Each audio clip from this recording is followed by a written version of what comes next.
And there we go, everybody. That was the intro there from Adam Bomb. That's right. It was silent because he hasn't sent one in yet. That's right. Thank you, Adam. Thank you for sending in Cheers, Adam. Intro there. Beautiful. Right. Yes, everybody. And welcome to High on Homegrown, the Cannabis podcast from Percy'sGrowroom.com. I am Mackie from the UK, also known as West Korea. And joining us this week, we have Dr. Margaret. Hello, everyone. It's Dr. Margaret coming from Central Ontario, Canada. It is a lovely day today.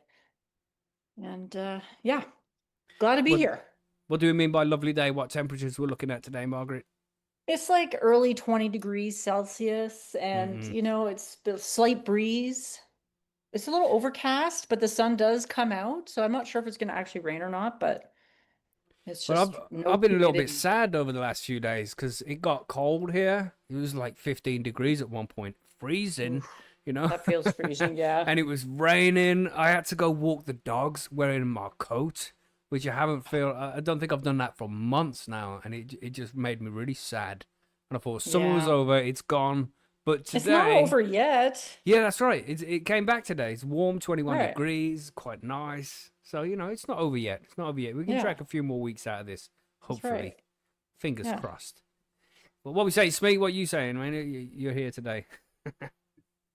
Yeah, everything's been good. Weather's been on and off, raining, then okay, raining okay.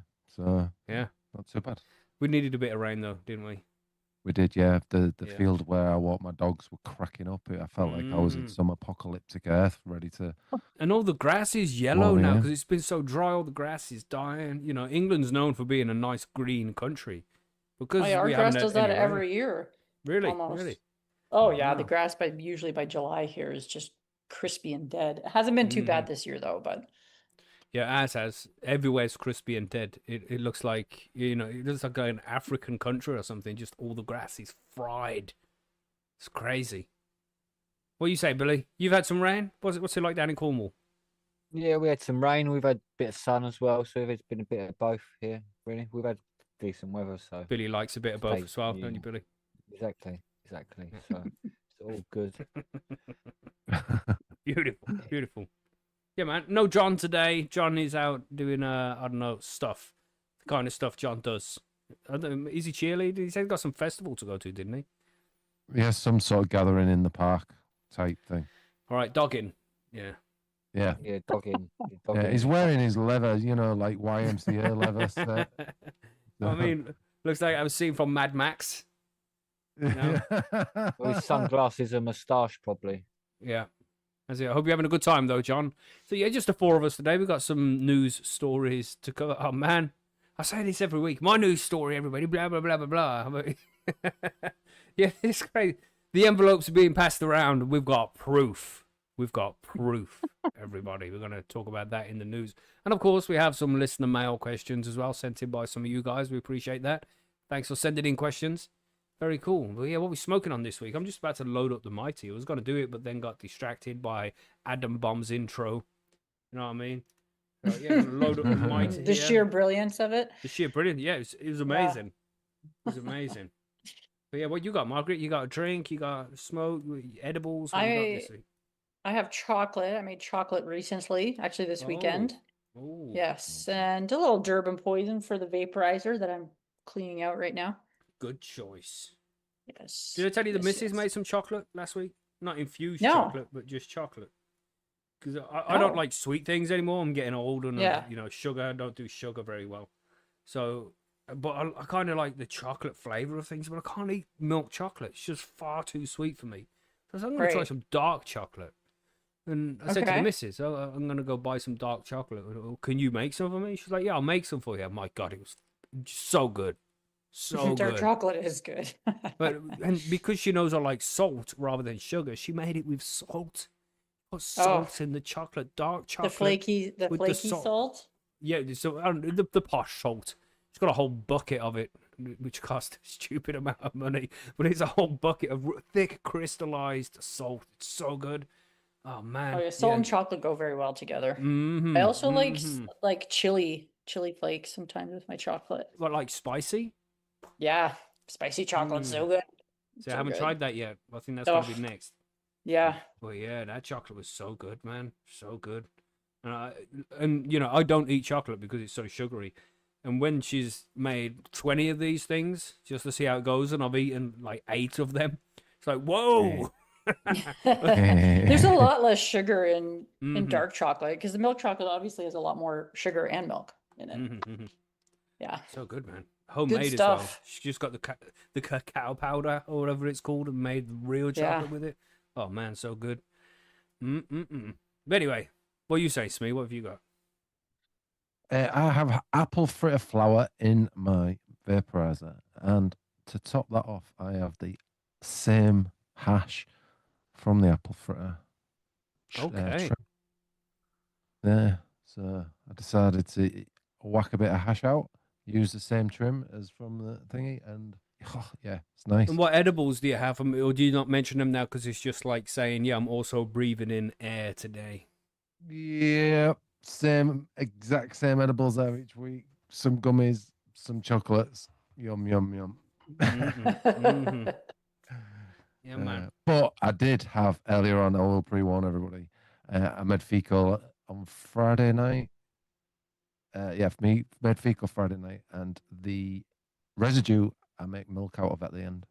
So I've had a couple of coffees with some fecal milk today. Wow. Oh. Yeah, that binds to them fats as well, doesn't it? That's going to make you mash. Yeah. Jesus. Especially when you put a little bit of lecithin as well in. Or when I say a little bit, I mean when did you have that?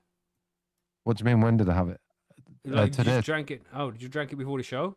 I had one when I woke up this morning with my tea, and then I've had a couple of coffees during the day. And my last coffee was about an hour and a half to 2 hours ago. So right. So we don't have to rush to get to your article. You're already finished. Absolutely. What are you saying, Billy? What do we have today? Where's he gone? Oh, I was on mute. I have some super silver haze, mate, today. Oh, nice. Where'd you get that from? Nice. From my cuttings. Oh, well, so it's your own from homegrown super silver. Yeah. Oh, nice. You're gonna have some of that when we come visit you next week as well. Don't know about that. Oh, fucking! I can't even save just a little crumb for lightweight Mackie. Really. Just wants a little bit put in the fucking mighty. Yeah. Jesus. I've got some trim. You can have some of that. You piece of shit. You fucking piece of shit. Well, you can't say that and expect him to change his mind now. Well, his mind's already made up, Margaret, so I can say what the fuck I like to him, the piece of shit. You know? Yeah, super silver. Delicious. One of my favorites, man. That's some old school good shit. It is. Damn. It really is. Damn. I've got some was just drying as well, which is Summer Chill but super silver from the 98 cup with blueberry. No way. Very, very nice, yeah. Oh, no doubt, man. Damn. Yeah, now I'm looking forward to coming to see you even more now, Billy. Hiya. Oh, right, yeah. I don't know why. You're a lightweight, mate. Oh, yeah, that's what I'm saying. I don't need a little crumb in my mighty. Sniff the jar. Even sniffing the jar would be good enough. Super silver is so good. You know, even sniffing the terpenes on that shit is medicinal. You know what I mean? Beautiful. I know what you mean, actually. Oh, yeah, that's some good shit, man. Don't forget to hit like, subscribe, share, and all that stuff. Everybody, YouTube talk, you know how it goes by now. You've been here for a while. Yeah, but I think it is time to move on to the news. I think we covered everything. While we were smoking, all that kind of stuff. Hitting that mighty. Yeah. Still one more time before we move on to the news here. Oh, yeah, where's mine? Oh, let's go. Okay. I think we're going to do my news article first. Let's do it.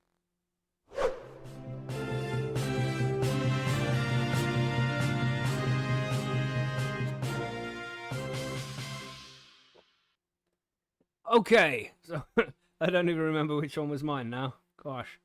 Yeah, let's have a look. The one next to your name. This one here. Right. Yeah, I got different screens to you guys. I got different screens.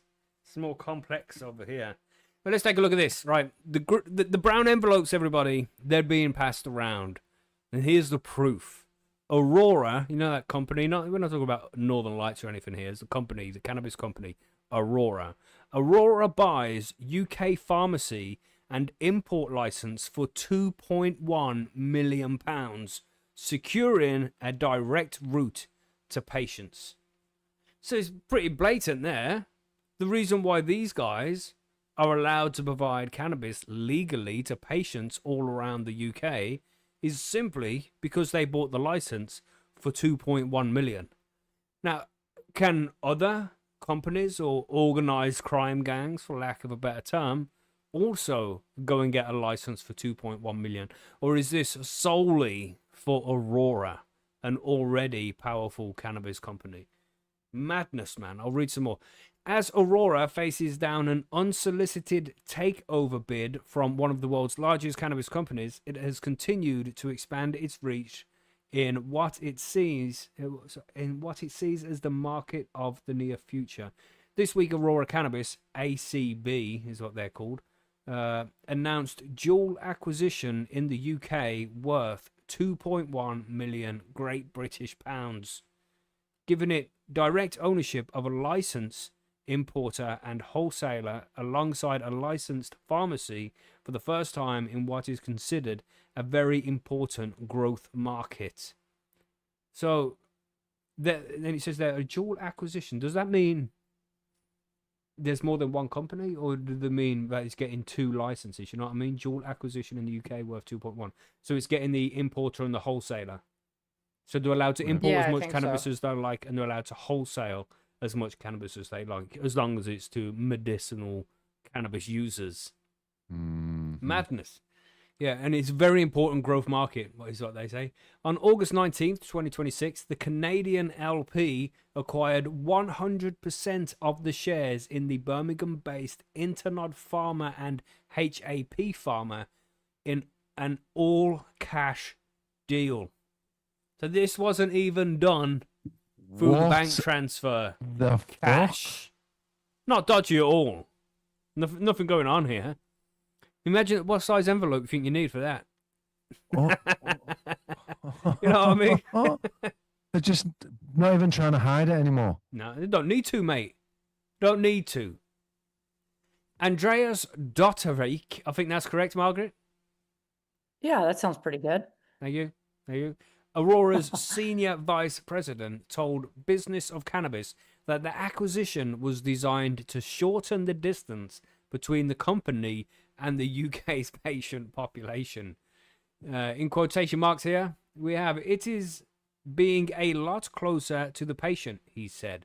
At the end of the day, it's patient demand, and you want to have a direct route to the patient and the direct route to the market. It gives us also control and ownership of the key import, distribution, and pharmacy capabilities. So let's just discuss that for a second. So you can import and sell all of this cannabis in the UK, all right, for 2.1 million. It's nothing, man. It's pittance compared to the amount of money this company's got to make every single year. What we're saying, we let's do back of the envelope kind of calculations here. 50,000 medical patients in the UK. Let's say 10,000. Let's be conservative, because we know there's more than that, but let's say there's 10,000 medical patients in the UK who are buying £250 worth of cannabis on average every month. Would you say that's fair estimate, Smee? What do you think? Yeah, I mean, it's conservative, right? It's going to be more than that. Yeah. Yeah. What do you think? I think that's fair, isn't it, Billy? No, I don't think it's fair, but carry on. Just the estimates. I know the deal isn't fair. But you think it's more than that? Think it's more than 100,000 people spending £250 a month? Yeah, it will be in the long term, but yeah, at current rates, if you know what I mean. So they're easily... That's a conservative one. Yeah, even it's a conservative estimate, but they're making more than that back. They're making more than 2.1 million back in a month. Oh, you know what I'm saying? And over a year, it's going to be 10 times as much. Just back of the envelope. You know, we're not doing maths here, everybody. We're just estimating things. You know, but it's probably more than that. They're bound to make a shitload of money. Because imagine how many people are at the top of that scale where they're paying like 1,500 quid a month, £2,000 a month. Mm-hmm. You know what I mean? Because there's a lot of them. And then just the people who are buying what they can afford and spending £50 a month. Yeah. You know, you'll find exactly. You'll find the majority because there'll be a lot of people that have just obviously joined it to keep the coppers from kicking the door in. You know what I mean? Yeah. And they found a way just because they've got like a anxiety or something like that. And all it cost them was 2.1 million. Crazy. So what has been acquired here? The two companies Aurora now owns are closely connected. Internode Farmers shareholders as incorporation included Hiran Avindbahi Patel, I hope I got that right, a pharmacist, and Mithun Patel, an accountant, according to Companies House filings. HAP Pharma, by contrast, was wholly owned by Hiran Patel, along with Mithun Patel, was added to the ownership register on August 18th, 2026, one day before the deal was announced. Saying nothing. Internode Pharma holds UK wholesale dealers authorization 58825, granted by the MHRA on August 14th, 2024, covering the import, holding, and supply of prescription-only medicines, including narcotic and psychotropic products, from an operating site in Oldbury. I didn't know that was that. I'm not going to say it. I'm going to move on. You know, but let me just say that's close to home. Where the fuck is that place? I don't know where that place is. The sneaky bastards. That license is the key asset behind the acquisition, giving Aurora the right to import and distribute medical cannabis products into the UK without routing them through a third-party wholesaler. The company's latest accounts show 30,872 in equipment at costs by March 2026.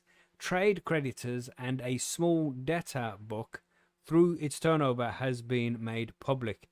HAP Pharma, meanwhile, is described as a licensed pharmacy, but has filed dormant company accounts since incorporation in April 2026, suggesting no significant trading activity.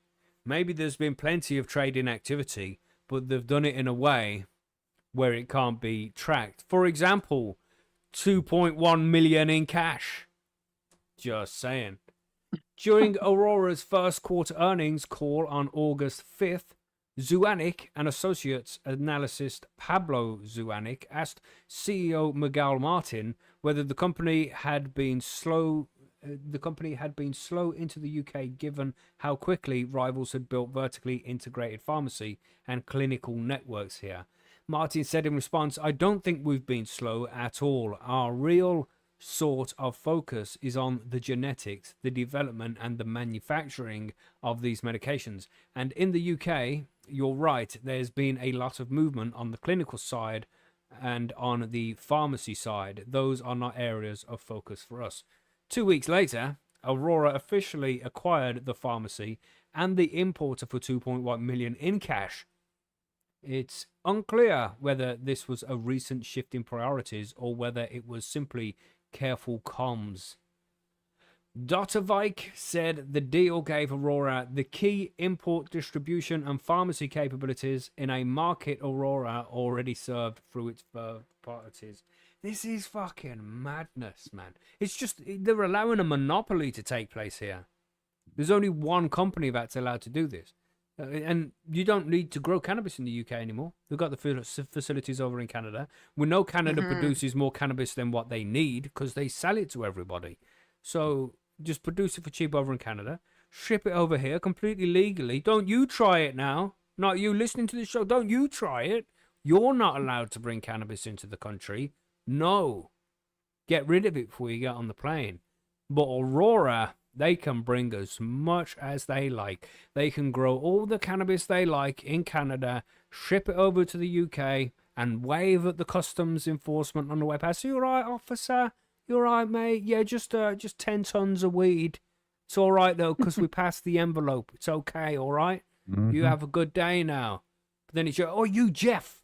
What you got there in your bag? Is that an ounce of cannabis? You're under arrest. Because you didn't give the fucking envelope to the correct people. It's disgusting, man.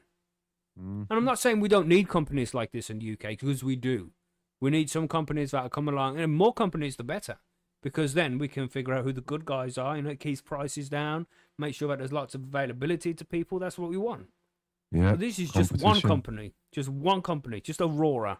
So all of these companies that have been growing cannabis in the UK for the last 5 years or so, what's going to happen with them? You know what I mean? Well, would they not still be operating? Well, why? When they can just import cheap cannabis from Canada? Why would they spend money having all of these facilities growing it here when overall it's more cost effective to just have it shipped in from Canada? Yep, that's what they've done with. Is it though? Well, I would imagine so. I'm just curious. What makes it? They say that it's more cost effective. Well, it would be, because the price of energy in the UK to keep a fucking greenhouse running is going to be a ridiculous amount of money. We pay a ridiculous amount of money. So does businesses. And businesses pay a shitload in tax. Ordinary companies can't survive in the UK right now because of the way the economy is. So having these greenhouses up and running, they're paying a fortune in taxes, money to the government, paying the staff who also have to pay taxes, keeping the place running, just energy bills to keep it running, regardless of lights and heating and everything you need for maintenance of a grow. Definitely going to be cheaper to grow it in Canada and ship it over to the UK. Definitely. But can they supply the entire market, or would there still be I would imagine so. other? Okay. They just build another greenhouse, aren't they, if they need to? We've covered it before, and I can't remember the numbers exactly, but Canada are out there making more cannabis than what they were, and they become the biggest importer or exporter of cannabis in the world, right? Yeah. They got to find new markets in order to sell so they can keep growing, because they have shareholders to. That's a good point. Bob Robertson in the chat said, I think there's only 2 grow facilities in the UK, Glass Farms and Dalgety. I think maybe, mate. Yeah, I think you might be right. I've heard of both of those. But there's at least 2. That's what we know for sure. I don't think they're going to stay in business. Well, I don't know. Maybe I'm wrong. I don't know. This is just my own interpretation of what's being said here. Anyway, there's a lot more. There's a little bit more to this article. We'll read a bit more. What bit should we read? Oh, it's fucking long. Wow, it's so long. Not going to read it all. I think I've read enough, actually. We don't need to know much more. It's going to tell us about how much money they got to make and how much weed's going to be sold and all this. Yeah, it's really just. If you want to check out the full article, head over to businessofcannabis.com, search for Aurora, and then you'll find it. But it's just messed up, man. Cannabis isn't legal. Let's say that. Cannabis isn't legal for recreational use in the UK. So, I don't know, is this fair to just have a country that, and I'm not saying they're doing anything wrong, because I don't think they are. I think the government's just fucked up here and don't have the right rules in place. These guys should be completely entitled to make their own business and sell cannabis. If that's the good shit that can be sold here, send it. People should be able to buy it. You know what I mean? But we also have companies in the UK that could be doing more if these ridiculous restrictions weren't in place. And it's obvious if you just had... And 2.1 million is not a lot of money when it comes to this kind of scale of things. When you're working with these huge businesses, 2.1 million is nothing. No, they've had someone's pants down, haven't they? Yeah. Seriously, it's like 2.1 million. How did they get that price? If you were playing Monopoly and you got offered the property, they're buying the licenses, though, aren't they? Aren't they Yeah. just buying licenses? They're not buying like any equipment or anything like that. No. But even Didn't still, the one place say license, was buying like 30 grand of equipment, or at least setting something up? Yeah. I don't know, but even buying the license, just the permission.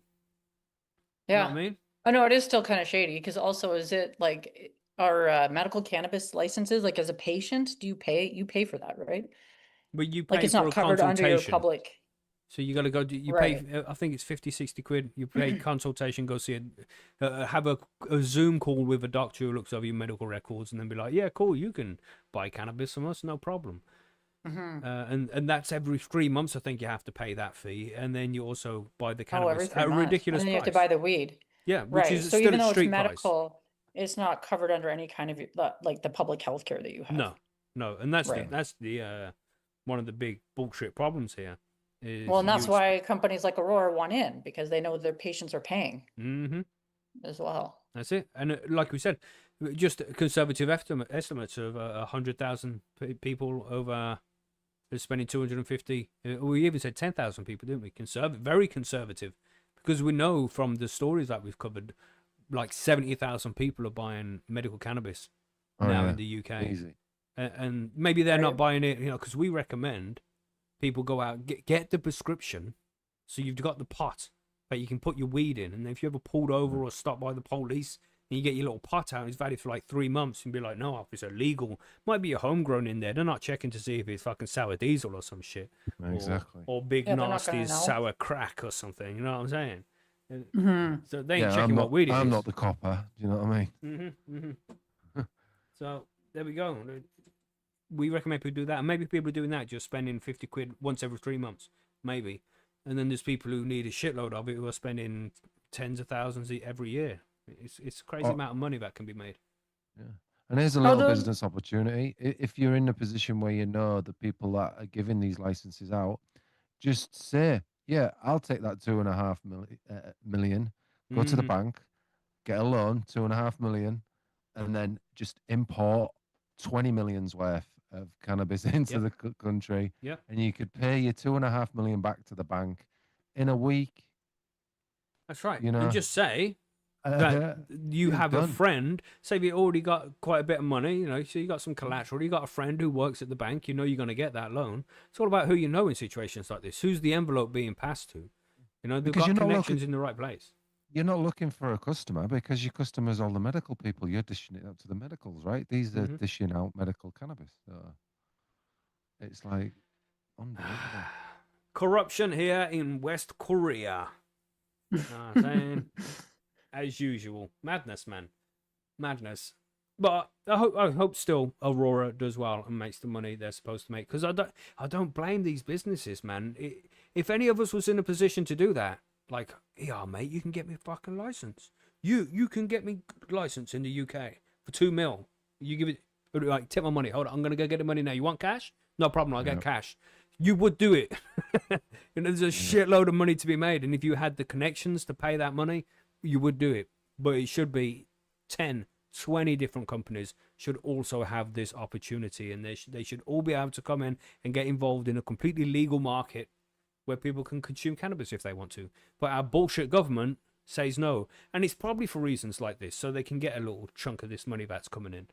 You know what I mean? And not like as tax to spend on the, put in the coffers and spend on the country. I mean, a little percentage they can slide in their pocket. You know what I mean? Yeah, allegedly. Because it's like, oh yeah, well, it's paid in cash, but here's the caveat: you've got to give us X amount each time, each year, each month, whatever. Yeah. Like an extra tax, if you know what I'm saying. Back pocket tax. Interesting, eh? Interesting. So, congratulations to Canada as well, Margaret, for big business still there. Yeah. Finding someone to offload all your extra weed on. Really going to impact me in my life. Yeah, that's right. It's all your fault, Margaret. Craziness, though. All right, let's have a look at let's talk about this cannabis use linked to 37 higher stroke risk. You seen this, Margaret? This is Margaret I did see being this. the doctor. You know what I mean? Cannabis use linked to 37% higher stroke risk in massive study. The summary says a massive analysis involving more than 100 million people has found strong links between recreational drug use and stroke, including among younger adults. Cocaine was associated with nearly double the risk of stroke, amphetamines with more than double the risk, and cannabis with a 37% increase. Wow. So I guess they looked at a few different drugs, clearly. I got a quick joke. Sorry, Margaret. Yeah. So there's two old ladies sitting on a park bench, and a streaker runs past, and he opens up his coat, shakes it at the old ladies. One of them had a stroke, the other one couldn't reach. Yeah, sorry, Margaret. Yeah. It was cold that day. What can I say? Oh, God. All right, well, let's find out what they say about this stuff. Researchers at the University of Cambridge have found that cannabis, cocaine, and amphetamines are associated with a significantly greater risk of stroke, including among younger people. The findings come from an analysis that drew on data involving more than 100 million people. Stroke remains one of the world's biggest health problems and ranks as the third leading cause of death and disability combined. Many of its risk factors, however, can be changed through lifestyle choices, including diet, physical activity, and other behaviors. Recreational drug use is also widespread. In 2024, 8.8% of adults between 16 and 59 in England and Wales, representing about 2.9 million people, reported using legal or illegal recreational drugs during the previous year. Recent US data indicate that more than half of people over age 12 have used substances such as cocaine, cannabis, and opiates at least once. So people like drugs, it looks like. But indicates more than half. Yeah, how much more than half? I would like to see that percentage pretty. I mean, anybody. 12 is a little bit young. Let's say anybody over the age of 18. Let's say anybody over the age of 21. I would hope more than half of people have tried a wide range of drugs. Yeah. You know what I mean? If you haven't, what are you doing? What are you doing? Go get fucking high. Jesus. In England and Wales, only 8.8% of people That's bullshit. have reported using legal or illegal drugs. That seems bullshit. That seems low. They mean just this week. They misunderstood the question. You know. I mean, it's not really. I don't know if it's comparing apples to apples or not. That's weird to me. 8.8 seems particularly low. So over half in the US sounds more likely. Yeah. But then when they say it's half the people, are they talking about people who have used legal and illegal drugs as well, or are they changing it here? Yeah, the wording's a little bit dodgy. They don't want to give us the real answers. I think they've used substances such as cocaine, cannabis, and opiates at least once. Well, yeah, over half of people have probably used one or all those things at least once. That's at least once in their whole life. Yeah, you want to fucking hope so. Yeah. It's ridiculous if they haven't. You know what I mean? You didn't do acid just once? You ever had mushrooms just once? No? Cocaine, no bit of ketamine? No? Right. Just one little bit MDMA? No? What the fuck? I'd be pissed. Not even a little weed. I wouldn't even be friends with a person like that. I would completely can't trust people like that. You just can't trust people like that. You know what I mean? Check his hard drive. He's obviously got vices that he doesn't want to talk about. You know what I'm saying? Sorry, Margaret. All right. Kind of hijacked your article. Moving on. Previous research has increasingly suggested that recreational drugs may contribute to stroke risk. Much of that evidence, however, has varied in quality and has been observational. That makes it difficult to determine whether the drugs themselves increase stroke risk or whether the apparent connection reflects other characteristics or behaviors common among people who use them. To obtain a clearer picture, researchers at the University of Cambridge Department of Clinical Neurosciences conducted a meta-analysis covering studies with more than 100 million participants. Meta-analysis allows scientists to combine and examine data from multiple published cohort studies.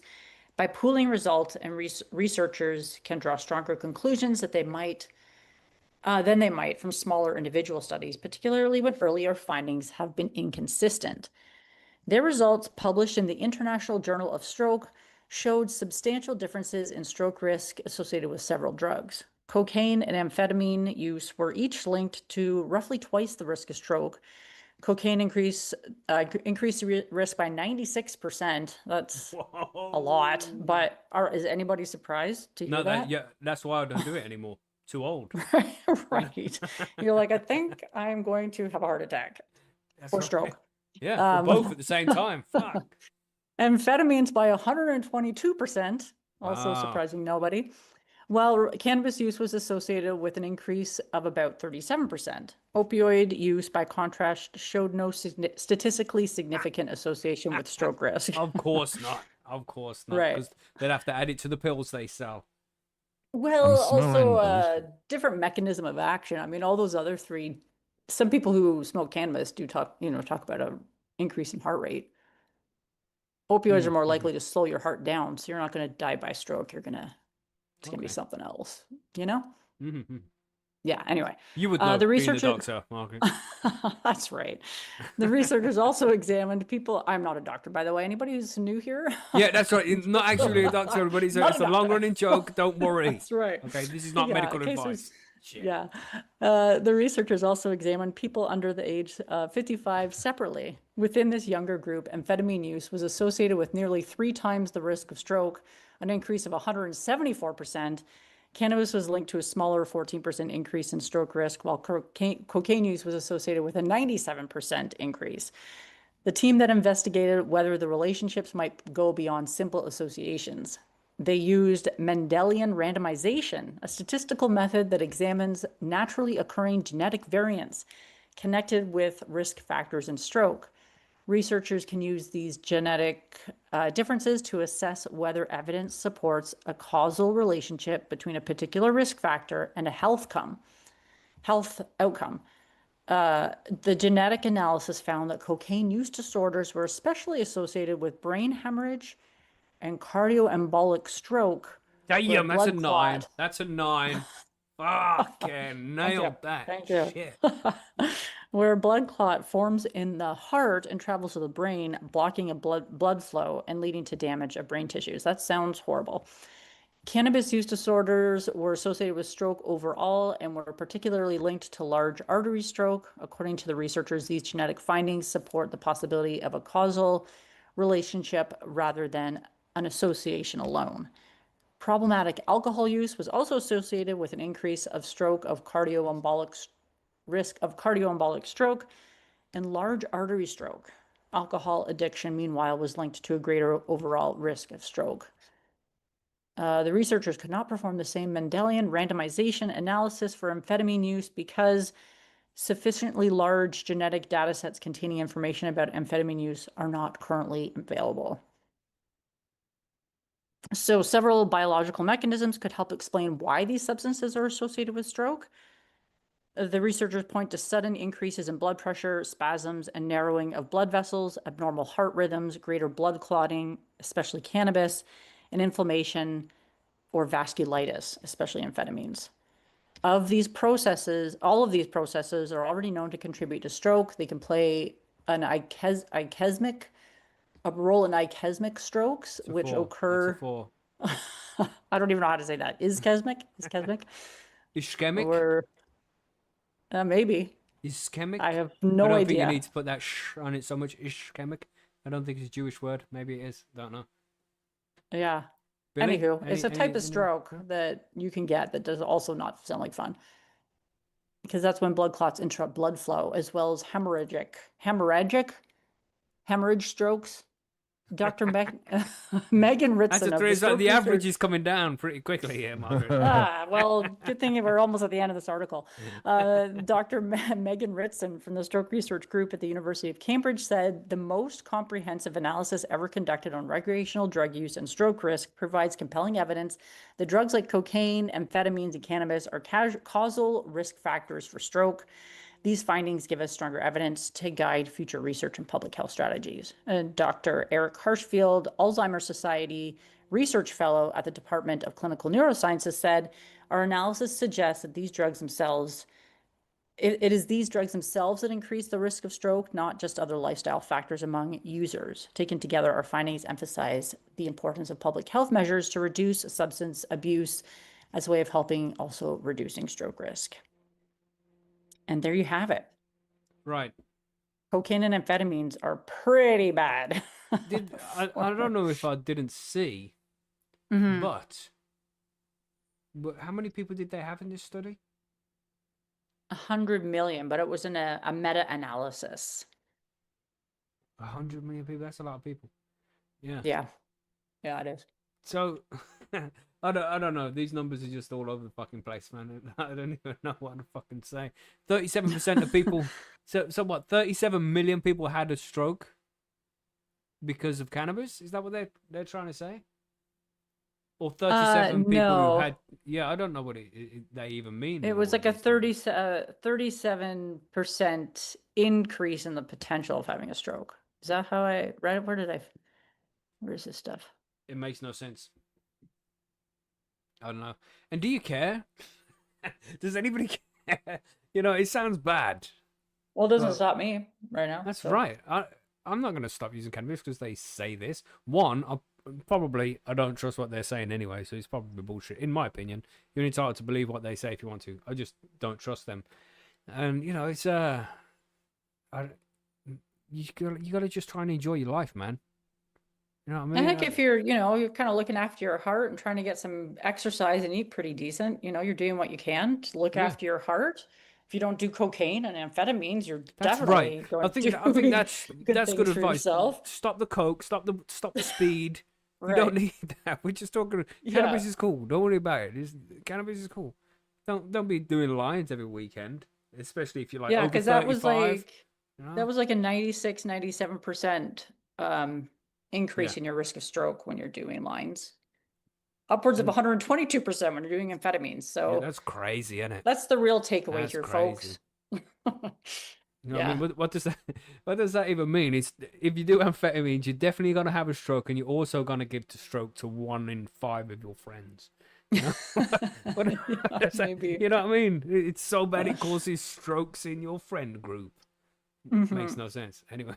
You know what I'm saying? Shall we do Smeeze now? No, we shouldn't, because we're gonna make sure that he's super mashed by the time he gets to his article. Oh, man. Yeah. Billy, what's going on Honestly, in the rocket Germany? ship- You all right there? You all right there, Smee? Yeah. Right. Yeah. This one's telling me Yeah. subscribe to read. Nah. Is Okay. it? Yeah. Don't know what That's it's all right doing. for me so far. Okay. You sent me this anyway. So I think this is from the Grinder News Network, isn't it? No, because That's I have why a he's subscription for that. pretending It should be Yeah. working. Right. Okay. Must be a glitch then. Deeply closeted membership. Deeply Oh, sorry. closeted. Yeah. Right. So Germany, it's become Europe's largest regulated cannabis market, basically, since particularly liberalising their drug 2 years ago. So imports have surged, and conservative politicians warning the rising criminal activity and health risks. As normal, they like to scaremonger people. So legal cannabis imports have increased sixfold since 2024, according to data from the Federal Health Institute. That year, the left-wing government, led by then Chancellor Olaf Scholz, passed laws allowing adults to possess and privately cultivate cannabis, whilst also expanding the legal sales to users with a prescription. So now critics, including the Chancellor, Friedrich Merz, Christian Democrats, and its Bavarian sister party CSU are warning of the negative effects of the cannabis industry on society and health. The CSU Interior Minister, Alexander Dobryt, has called the Cannabis Act a real piece of shit law. Well, that's a bit low, isn't it? How It's dare probably he? a bit, yeah. It's probably not the best regulation, but it's not a shit law. And argue that it has been undermined prevention and enforcement. So Karin Priyan of the CDU family minister has also called for stronger addiction prevention measures for children and teenagers, saying early intervention remains important given the risk of cannabis acting as a gateway drug. Wasn't that debunked in the 90s or something? Yeah, it's been debunked for 30 years, but they still like to bring that bullshit That's up. right. They still use the fucking same old catchphrases, don't they? It's ridiculous. Yeah, Health Ministry has submitted a draft bill to tighten restrictions on medical cannabis to prevent the recreational abuse, whatever that is. But the Social Democrats disagree with the changes, and the bill is set to be discussed in Parliament this autumn.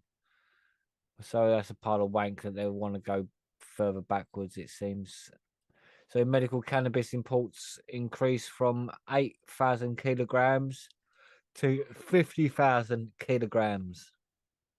So within a year, basically, it's gone from 8 to 50. A recent study by the University of Hamburg found that more than 200 tons of cannabis were available in Germany in 2025, including 2.6 tons produced domestically. That ain't a lot, though. 2.6 tons out of 200. It's a small percent. Would that be a lot of people growing it themselves, too? I think so, yeah, because it's not businesses, I don't think, in Germany. Yeah. I think that could just be... Good for them. Yeah. The social club network, isn't it? Yeah. That year, the market was a total value of about 997 million, according to the intelligence company. So the Hamburg researchers carrying out the evaluation found that hospitalizations connected to the drug have risen, driven by the increasingly potent strains. Wow. I'd like to see that study. Yeah. Yeah. Citation needed. Really... That's right.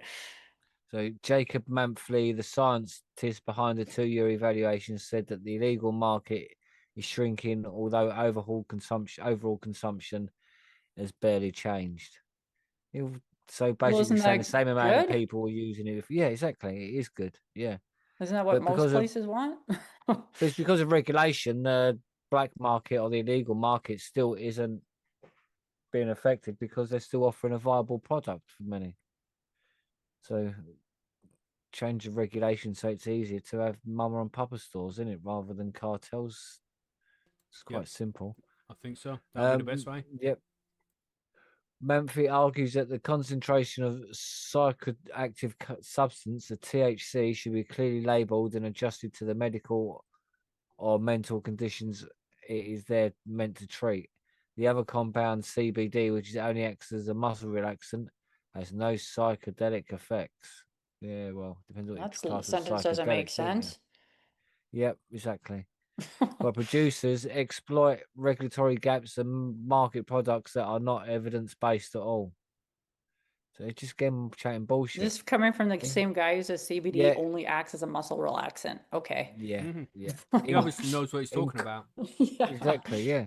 In Corner Park, located in Berlin, trendy neighborhood of Neukölln, users were recently smoking joints out in the open.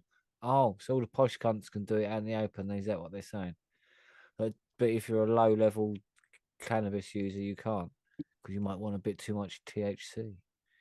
Dominic, a 22-year-old from Switzerland, that says it all, doesn't it?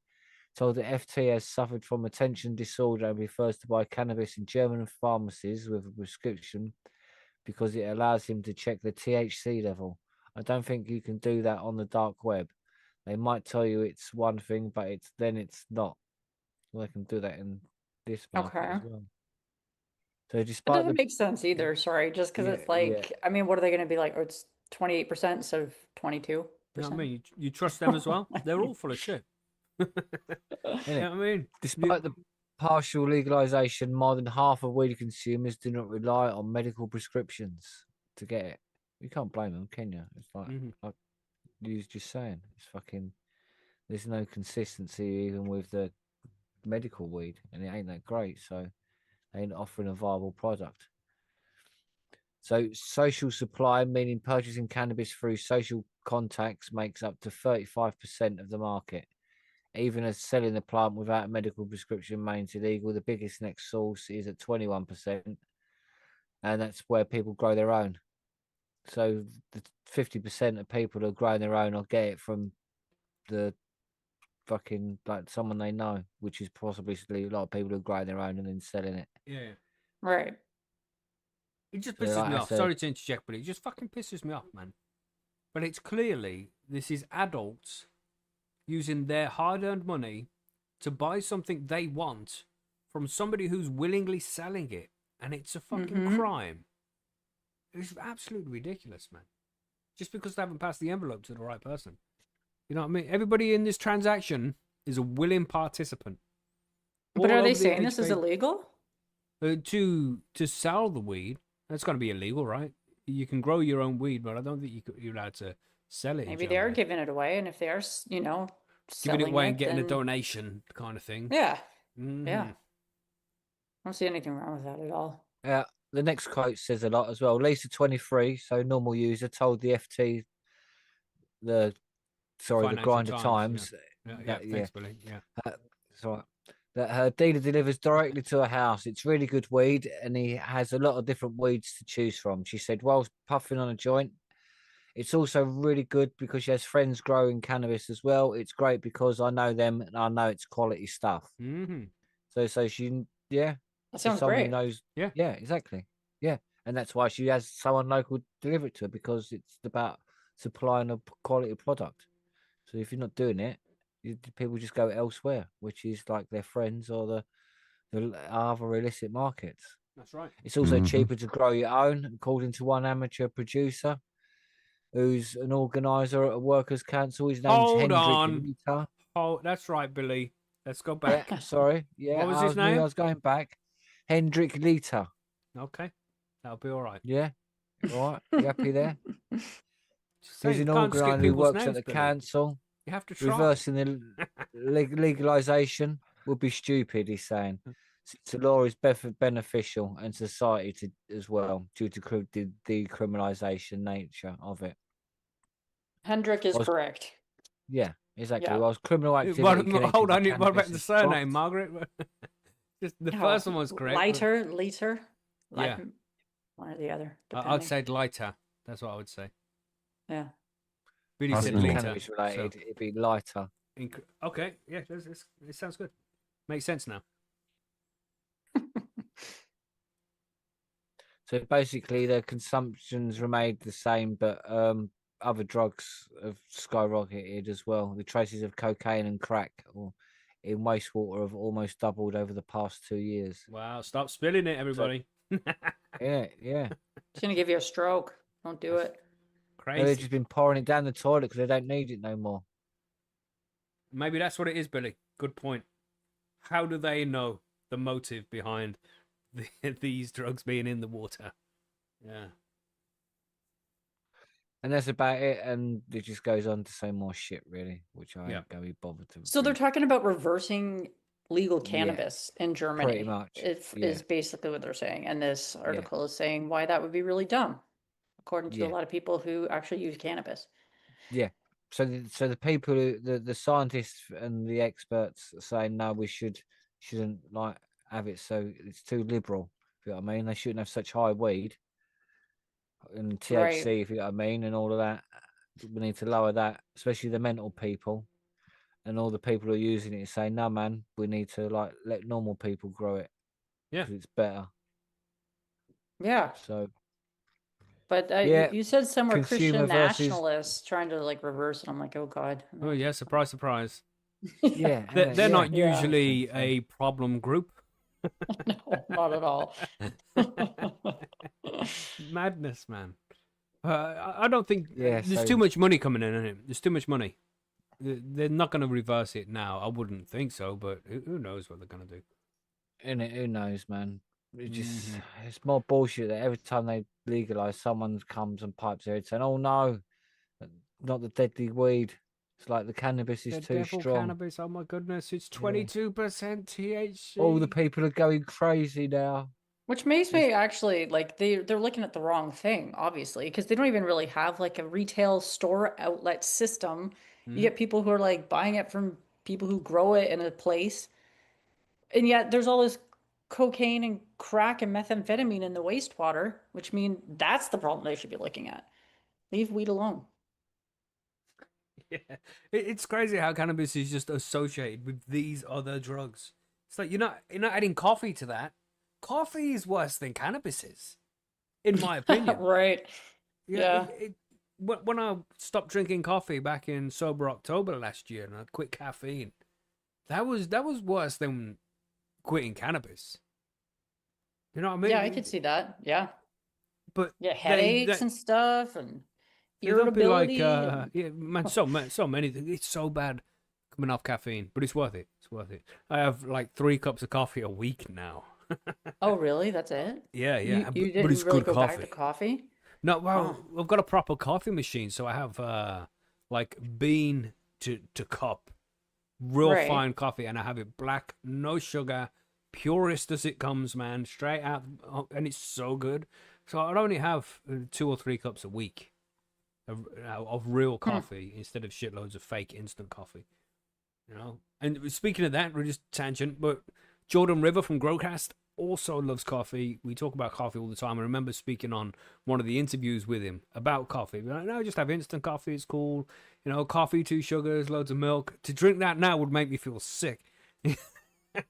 I just drink the pure coffee. And Jordan River's going to be on the show. I think at the end of September he's coming on the show for an interview. And we're going to talk about coffee then, no doubt, because he's coming up with his own coffee strain now. Well, a coffee brand. I don't know. Maybe. Oh, really? Yeah, he's got his own coffee brand coming out. Very cool. So we'll find out about that at the end of next month. Looking forward to chatting with him. And Chad Westport's coming on for an interview soon as well. Just nice. that as well in the next couple of weeks. Yeah, some old guys we haven't spoke to for a while. It's good to get them back on the show. But anyway, what else are we saying here? Yeah, cannabis. It sounds like their system's working all right, and then there's some people who just want to fuck with some good stuff. Yeah, as usual, people just trying to make money off it instead of just letting the market do its thing. What pisses me off with this He's shit? just complaining he ain't got an envelope. Yeah, I want an envelope. Yeah. Have you ever tried rocket fuel, Mackie? No, fire top. That's not real coffee, mate. That stuff that comes in that pot. Yeah, I know there's some rocket fuel coffee they have here. Got loads of caffeine in it. But nah, mate, you got to try the good shit. You got to try the good. You just straight off bean to cup. It gets crushed, put in the water. Delicious, good coffee. Anyway, but most people think I'm a crazy person for doing that. But that's how I like my coffee. I mean, it is strong. For drinking it black? Yeah, black, no sugar. But that's how it's supposed to come. Well, it's like, would you add sugar to your spliff to make it taste nicer? No, you have it as it is to enjoy the nice flavor of the cannabis. You don't need to add shit to it. And I like to enjoy the nice flavor of the coffee. You know what I mean? Do like my coffee black, or I sometimes like to put cream in it. Yeah, cream is different than milk because we don't have cream in the UK like that. I mean, we do have it, milk, but not just for adding to coffee. Wreck it. There's Ed Tech in the chat there says Mackie is correct, and then said just once he is. Thank you. Yes. Ed Tech. Did you think I would miss that? Huh? But yeah, as I like to say, a blind squirrel shits twice a day. But anyway, last story here. We're going to try and talk about Smee's favourite thing. You okay, Smee? You okay, Smee? He's been awful quiet. Well, yeah, I'm holding on to the rocket ship as it's. I'm not even in the sea. I'm outside, holding on to the tail end of it. Brilliant. Let's talk about gummies, Smee. Let's go. Gummies, yeah, they're great. Okay. Cannabis gummies sold on social media are laced with spice, scientists warn. And what we're going to find here is yet another. You're going to see a pattern again. Obviously, I said this a couple of weeks ago, didn't I? We're just going to have nothing but this in our feeds. So illegal cannabis gummies laced with spice. Oh, by the way, I just want to say this is done by the Independent, right? And that's going to come into play later on. Okay? So illegal cannabis gummies laced with spice are being sold to Britons on social media, scientists have warned. Edibles seized by Wiltshire police are tested by the University of Bristol, revealed that buyers were at risk of consuming a very high level of spice, which could be up to 20 times the average dose and possibly fatal. Fuck off. Citation needed. So Professor Chris Pudney said that many of the products tested also had significantly varied doses of THC.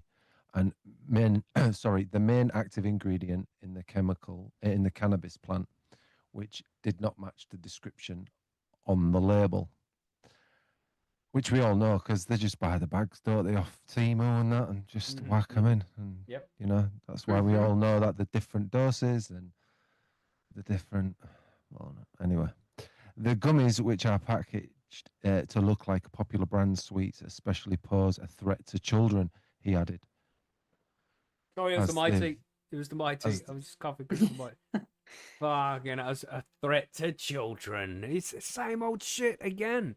You know what I mean? Somebody think of the children. Shut the fuck up. Gosh, man. Oh, I've got a couple of things to say about this at the end of the article, I swear. Here we go. So, Professor Pudney told The Independent, there's often an advertisement of the amount of THC that presents in the edibles, And what we found was that what was printed on the packet bore very little or no relation to what was actually in the edibles. And there were a lot of variability within the same packet, from potentially very low to potentially very high levels of THC. So even in the gummies were different levels in the same packet. That's crazy. We also found some submissions that the drug wasn't even THC. Sometimes the drug was called spice, which is a synthetic drug, which will primarily find, sorry, it's the two witches that did me in. Which is a synthetic drug, which we primarily find in prisons. Jeez, it's like a witch hunt, isn't it? Obviously. But at the same time, you see, this is just if you read between the lines here, we also found some submissions that the drug wasn't even THC. Sometimes it's a drug called spice. So are you kind of saying that THC isn't as harmful as spice? Is that what you're saying? THC is pretty mild. Is that what you're saying? Unless it's out of date, Mackie. Unless it's out of date, of course. Then it's highly illegal. It's really bad. So yeah, they're saying that they found the spice drug mainly in prisons, and it's much more of a risky drug compared to THC. So yeah, they are actually saying that.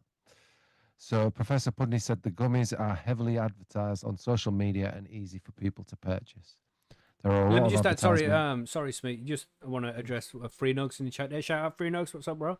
He said, "Don't buy shit off social media. Period. It's all bullshit." And that's okay for you to say, bro, because you live in a place you can go buy it from the dispensary down the road. But there's plenty of people here in the UK who don't have that, and they want to get some edibles, and the only place they can get it is from some dodgy guy on social media. So it's okay to be able to go down to the store and buy this stuff, but we're still not allowed to do that in the UK. And people want it, so they go buy it, and it's unsafe.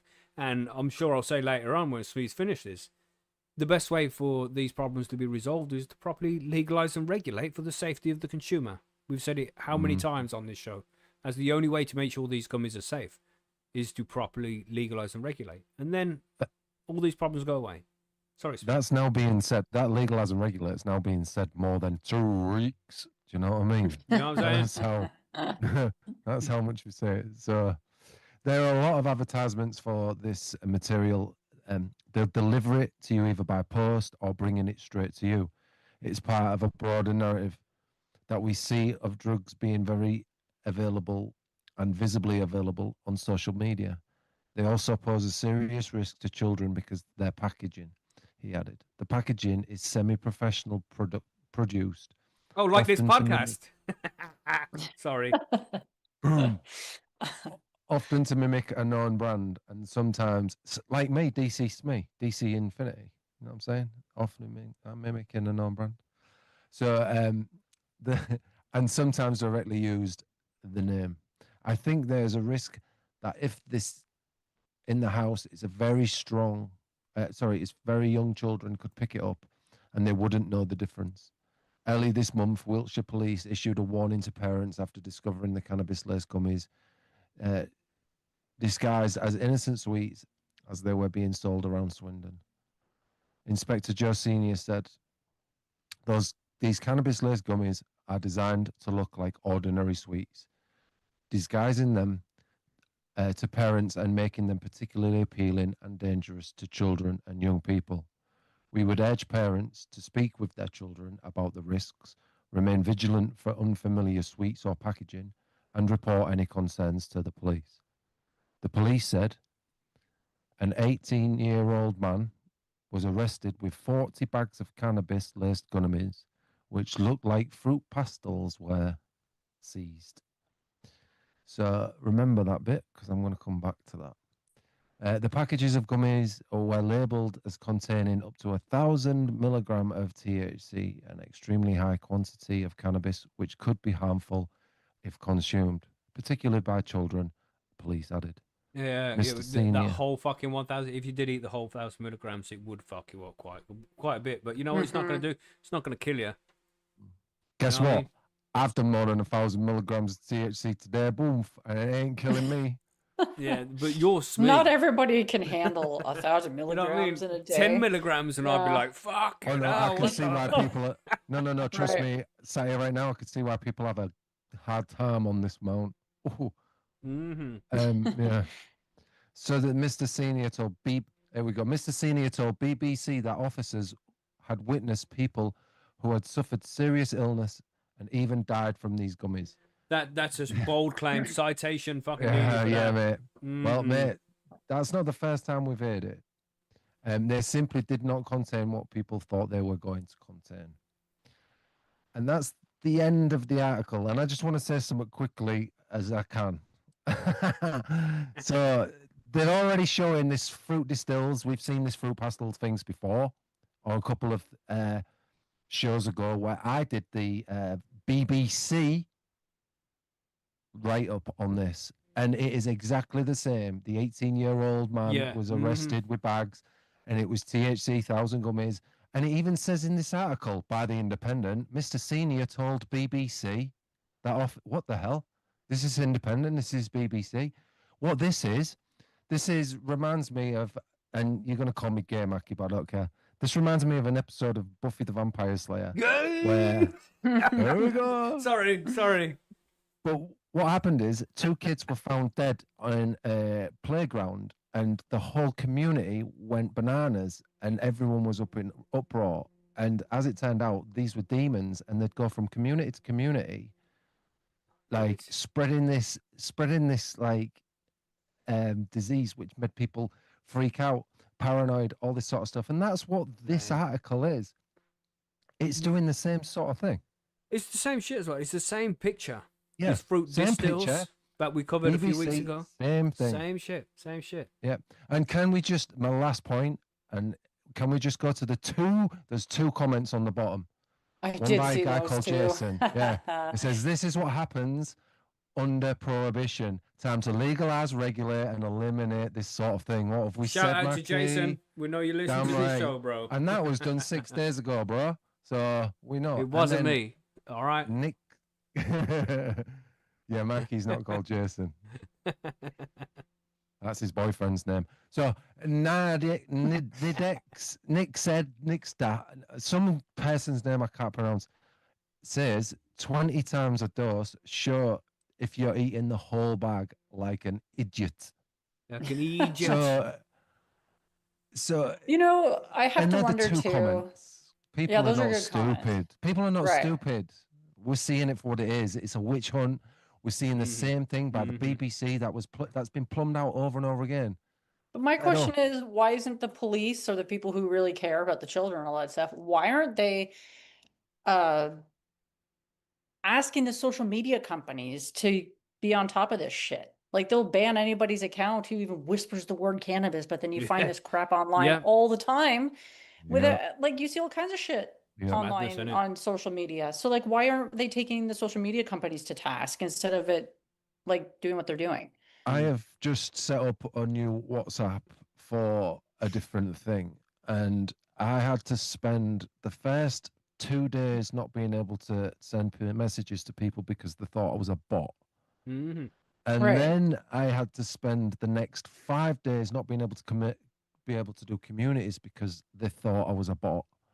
And on top of that, Reddit thought I was trying to do some illegal activity and sell stuff when it was completely nothing like it. Yep. So if somebody that's not even doing cannabis related content is getting banned on these like platforms, or at least to prove that I'm not a bot, and it's all fine now because I went through everything that they needed to go through. So how are these people getting online? How are these people getting on WhatsApp? And why do we just say, hey, Meta, you know what? It's not a big deal. You just keep doing what you're doing, and we'll go over here and write these stupid articles. Madness. It's dumb. They could stop it. And there's so much censorship on all of these social networks now as well. It's shocking how they even get away with it. But at the same time, these motherfuckers, they got to make some paper. Well, they're not doing anything wrong. That's what I keep saying, man. I mean, I'm not sure it's illegal, but that don't make it wrong. You know what I mean? These guys are just selling a product to willing participants, customers who want this stuff, but the government say they can't do it. So what's the problem here? let's put it in you know what I mean? let's It's put it into ridiculous. perspective. If I was to give some to a friend, right, and that friend said to me, "There you go, mate. I'm going to come reimburse you for your time and your efforts." For and stuff like example, that. Billy, just if it was Super Silver Haze, just saying. Yeah, I'd receive the same punishment of these people like selling it on WhatsApp. Right. It's ridiculous. I just feel like on social media, those people tend to be pretty shady. Yep. And yeah, So but it's ask got to your the point friends, where you know? everything's blatant and bold. You're right. It's got to the point where people ain't even hiding this shit anymore. If the government ain't hiding how they're fucking us over, Yeah. then why should scumbags? Because scumbags have been, you know what I mean? And they're not. Maybe they're not all scumbags, but fucking scumbags. That's I it. feel like the ones that aren't the ones selling on social media, but maybe I'm wrong. Yeah. I don't know. Yeah, Just you're remember, Do you right. think it is everybody. a very dodgy place to buy I'd love anything? I'd love to have a stall. We have like Sunday markets and stuff like that here in the UK, where on a Sunday people go to a little bit like a farmer's market, but there'll be the bric-a-brac and all that sort of stuff that people are selling secondhand, and then there'll be people that are there doing the chocolates and the fudge and stuff. I'd love to go there with my edibles and stuff like Yeah, that, man. and have like a you know- sneezing little emporium. Yeah, My but that's missus- different because you're a person with a face, and like someone can come back and be like, "These were great," or like whatever. You're a real person at that Oh yeah, point. yeah. But I would get absolutely screwed if I did that. Oh yeah, you would. Yeah, just to, you know, That- because you I would could like do to it live as in well. that world. But yeah, you're exactly right, Margaret.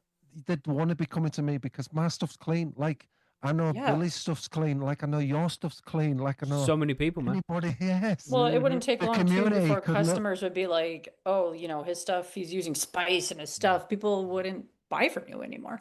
Yeah, I would if you're- say. if you're I at the would say local the amount of market. people. I would say the amount of people that are on purses that are in this West Korea would be able to come together and sort out everybody that needed sorting out in the Yeah. UK. yeah. Mhm. I mean, I just think we could. If it was And we legalized could- properly here in the UK, my missus could make so much fucking money selling like chocolate concrete, brownies, even mate. infused gravies. She does We've all got this a shit cake so shop, good. mate. You know We've what I'm got a saying? cake shop. We could totally cash in on that stuff. Yeah. Just got to wait until lovely government says that it's okay, and then pay the necessary envelope to the necessary person, and then you'll be able to do it. And then that would take the Madness. risk off all this thing. And do you know what? Do you know what? As well with this gummy thing, right?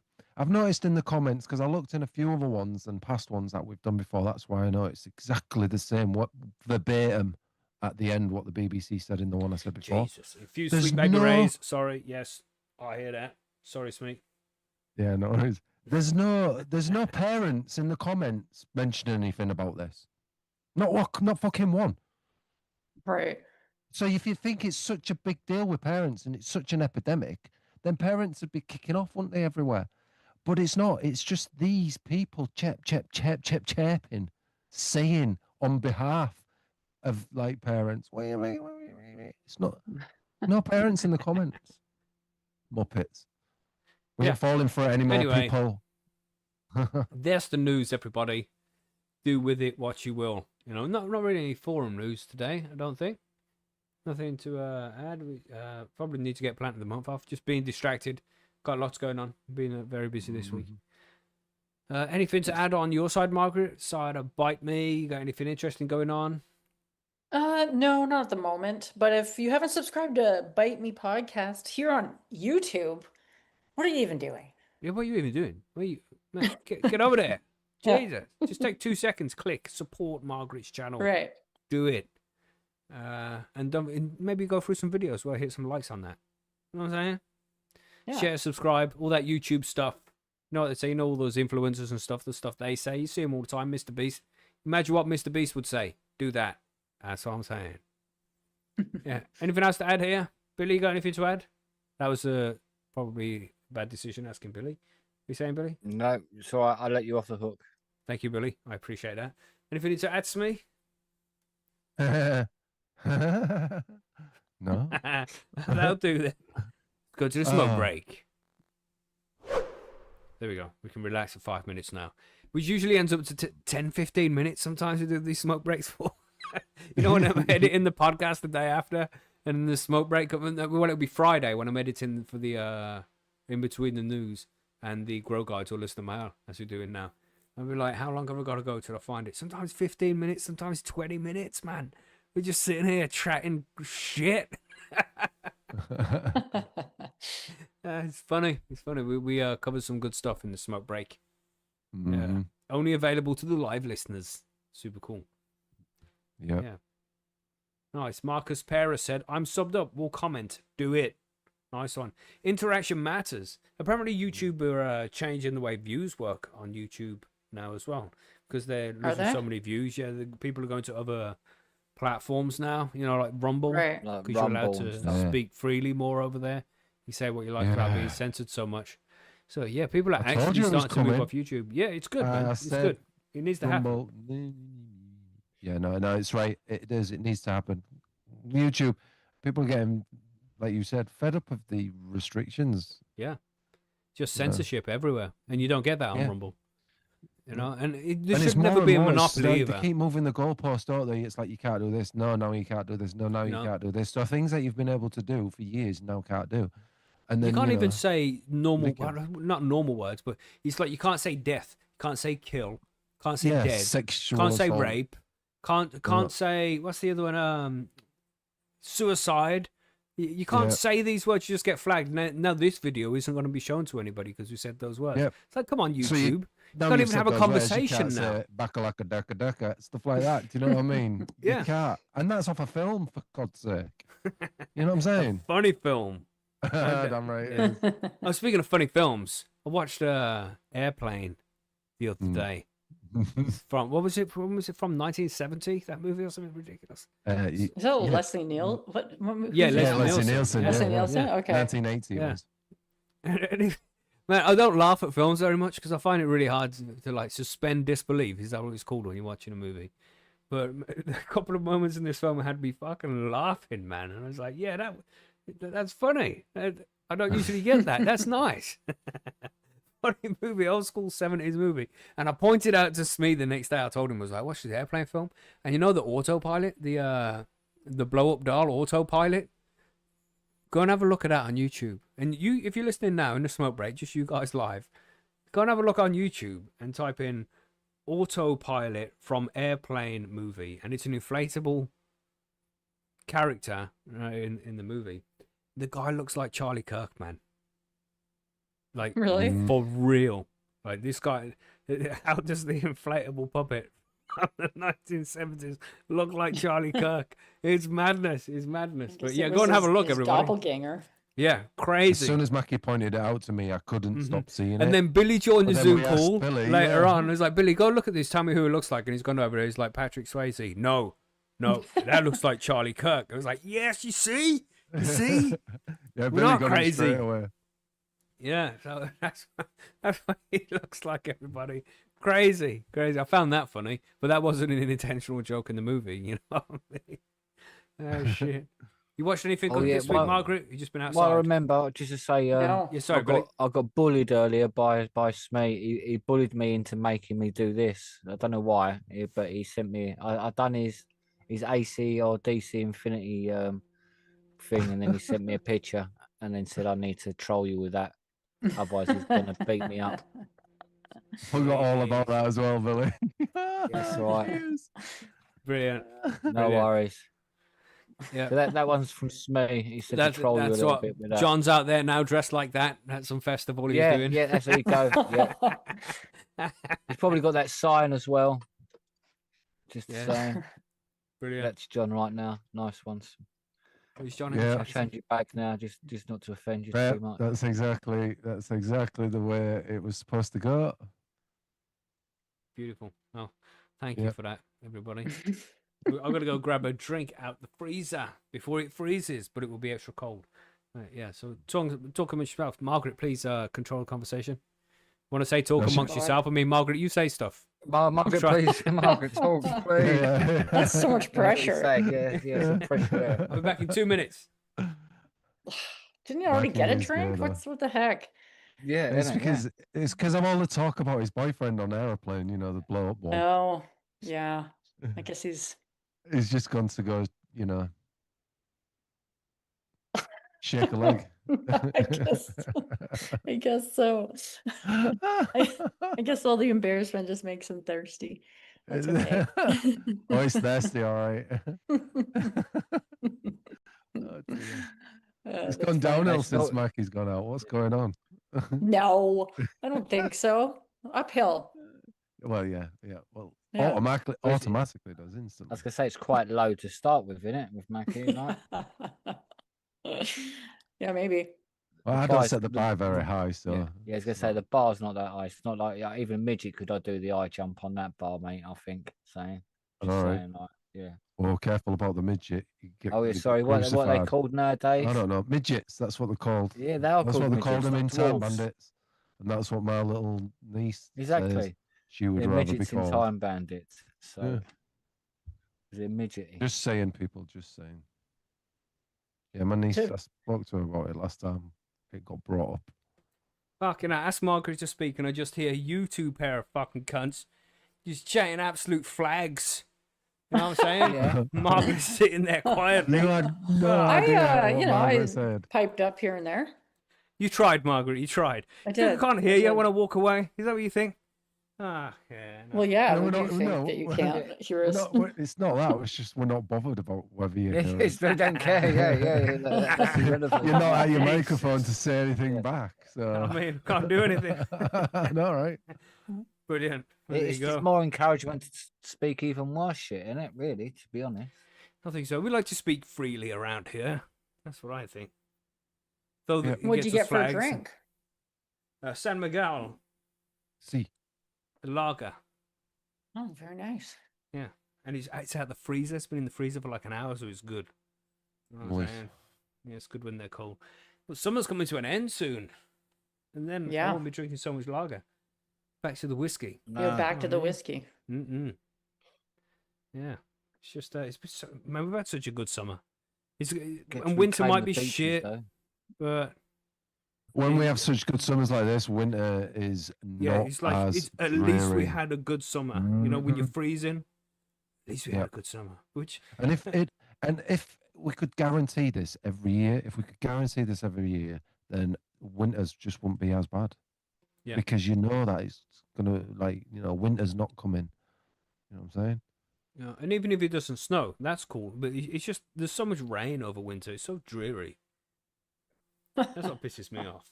Yeah, if it does snow, we get 2 weeks maximum. That's it. And that's if it does. Well, speak for yourselves. I don't want to talk about winter. Firetop said you're doing sober October, Mackie. I think I will. I think I'll do it again this year. What the fuck not? Are you gonna do the trifecta again? Well, the trifecta. I did all of it last year. Yeah. I did mushrooms, weed, alcohol, sugar, and caffeine. 5 things. Quit. Okay. The quinfecta then. I don't know what that's called. Yeah, I don't think I'd need to quit sugar this year because No. I already don't do sugar. It's something that I very, very rarely consume. So I don't even need that. And the same with coffee. Since Sober October, I just have so much less of everything, really. Except for whiskey, maybe. Because I like whiskey, you know? It's a nice, refreshing beverage. I love whiskey. Here's a question. Refreshing. I don't know if I'd describe it as refreshing. You're getting the wrong It's a stuff. lot of things, but it's not refreshing per se. Oh, man. I'm getting the wrong stuff. Is that it? Truly autumn/winter evenings. You can just take a little sip of that delicious whiskey and just opens up the air pipes and stuff. You know what I'm saying? Yeah. Anyway, what was you saying, Smee? Did you say something? Yeah. What does somebody that does medical cannabis stop for Sober October? Say that again. Sorry. Yeah, so if you're using cannabis for medicine, so if you would you stop it for Sober October? Because if I can't stop for a full month because it'll kill me. No, but that's called California sober, isn't it? It's like you stop everything but the cannabis because that's medicine. Yeah. It's just cannabis. Cannabis is not the same thing. There's a term for that. Yeah. But stop everything else. But if you need medicine, of course, don't stop that. That's crazy talk. I mean, whatever you... Because it doesn't even have to be a substance. It could be stop going to the strip club for a month, you degenerate. You know, it could be lots of things like that. How will the boys pay the rent? You know what I'm saying? Exactly. Without all my tips. Mm-hmm. You know, it could be Or any it's kind of 10 vice piece. that you have that you don't need, you just enjoy it. Then you test yourself for a month. Be like, can I do it? Can I not have this for a whole month? Like, could you not watch UFC for a whole month? Yes, I could. Yeah, but could Smee? No. No. No. Really? Yeah, No, Smee I loves watch watching I watch them it every guys week. pinning each other down, having a little wrestle, crotch sniffing. He loves that kind of shit. It's his favorite TV. Yeah. And it's Smee. Yeah. That's right. That's right. Smee likes the ground game. I get it. Okay. That's right. Mhm. Ground So and did- pound. You know what I'm saying? So did George St. Pierre. That's all, Margaret. So did George St. Pierre. Well, Jeez. all the jiu-jitsu guys do, but now it's kind of a requirement for the entire thing. Yeah. Can't really get around it. George St. Anyway. Pierre, was actually classically trained as karate and introduced as a karate fighter. Nothing to do with crotch sniffing. He just chose to crotch sniff. See what I'm Bit saying, like you Margaret? then. Just a little mention of UFC is off. He's off. He could go for an hour now. Holy That's crap! right. Yeah, sorry. Yeah, I'm Just showing up. proving your point. Yeah, I've sat and watched. We've I watched can't go UFC wrong. together, me and Smee, and Smee calls everything before he even fucking it. He's gonna roundhouse him to the left eyebrow. Watch, pow! Got him. It's down. He calls it. He knows his UFC. He knows his UFC like I know chess. You know what I mean? Yeah, man. If Smee done UFC, he'd have to dress up like Batman, though, wouldn't he? Really? Yeah, yeah. Mm-hmm. What, in the 90s, the 1966 one in the tight, Yeah, the 1960s. Adam with the West. tights. Now you get it, right? The Adam West style. in the totally. tight stuff. In the Yeah, tights, yeah. mate. His pants over his tights and all that, Oh, yeah. Jeez. with a big S on it. Well, I think this is a good time to move on to listener mail before we get any more like a Yeah, I grinder think- advertisement. Yeah, definitely. would. Mm-hmm. You ready? Did we all get drinks? Ready to go? Yeah. Yeah, you're the only one that disappeared, mate. No, We're, just we're you. more professional and provide drinks for the whole of this show. Wow. Wow. I'm okay for a drink. But usually right the now. missus can bring me one, but she's away this week, isn't it? So it's just me, and I have to go get my own. Fucking hell. Give a man a break. Boy, Fuck. Jesus, man. press the fucking buttons then. Move on. Oh, I'm with going to press show. the button. It's time for Grow Guides / listener mail. Let's go. Ooh.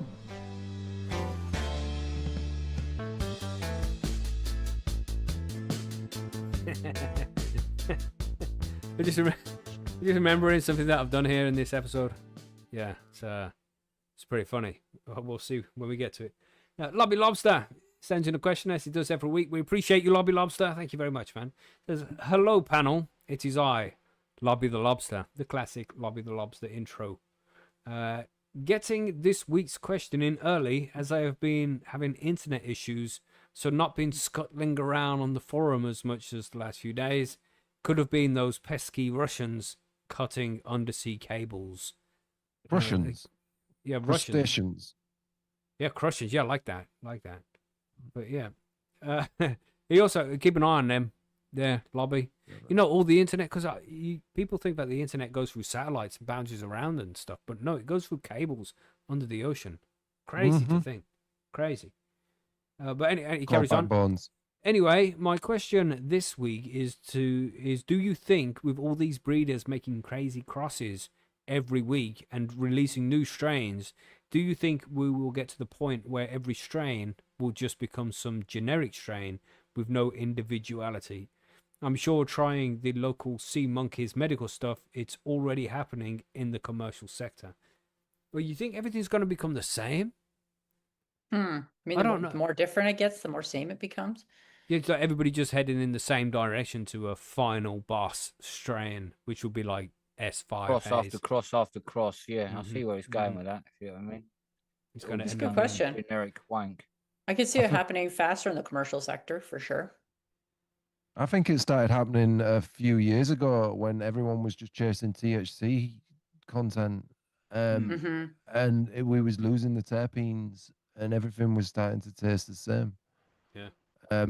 But that's kind of flipped now. I think, But it's I think Especially- so slow, isn't it? too. especially for me, yeah, Yeah. because now I'm a home grower. I'm not in the legacy market because I used to be in the legacy market. But it got to the point where everything I bought tasted the same, and it was like, because everyone's chasing such a high THC content. You also want something that's like easy and reliable to grow too, right? So when you're a home grower, you're willing to take more risks, probably. Yeah. When the private market takes over everything, and they're the ones selling all the weed, they're going to want to sell the shit that's most popular because it makes more profit for them.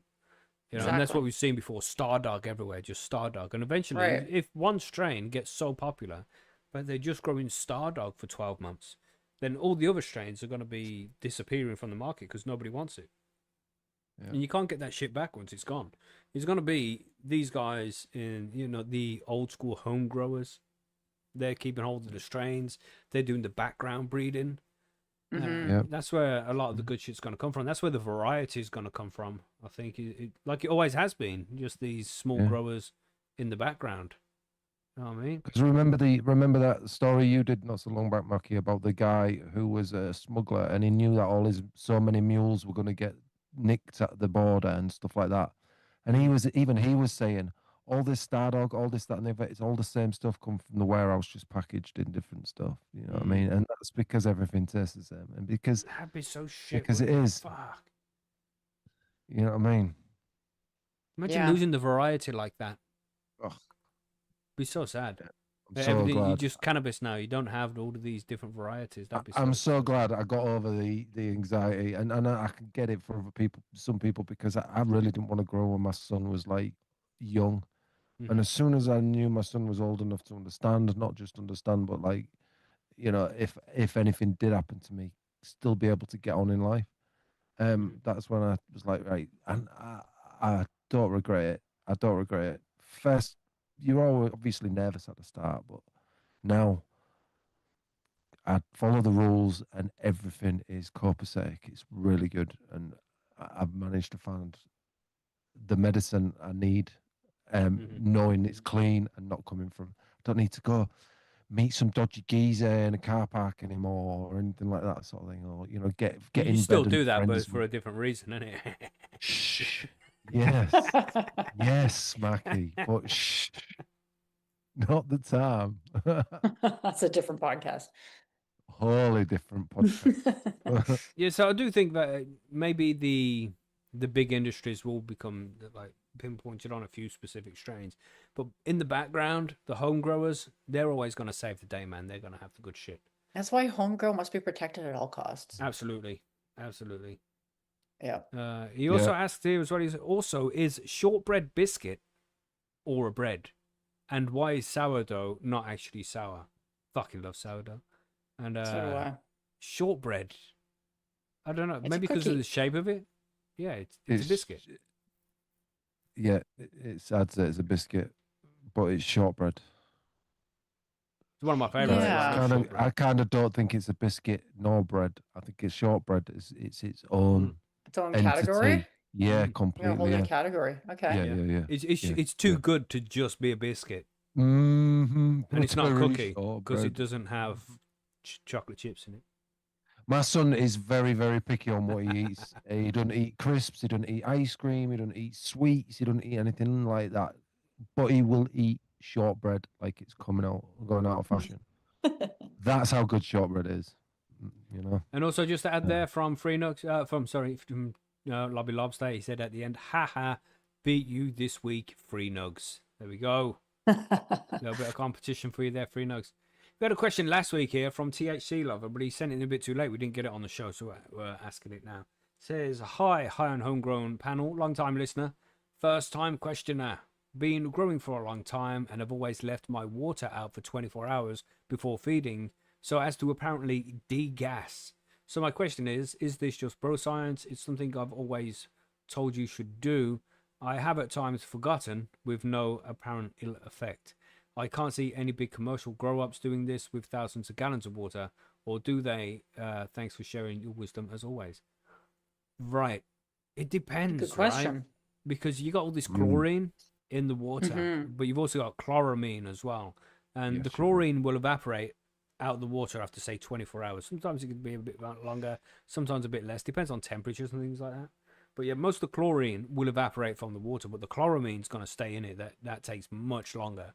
And if it's something you're concerned about, you can get this dropper stuff from EcoFry, I can't remember the name of it exactly. It's in a little blue bottle. Just a couple of drops of that in a bucket of water, and it breaks down the chloramine and the chlorine and takes all the nasties out of it.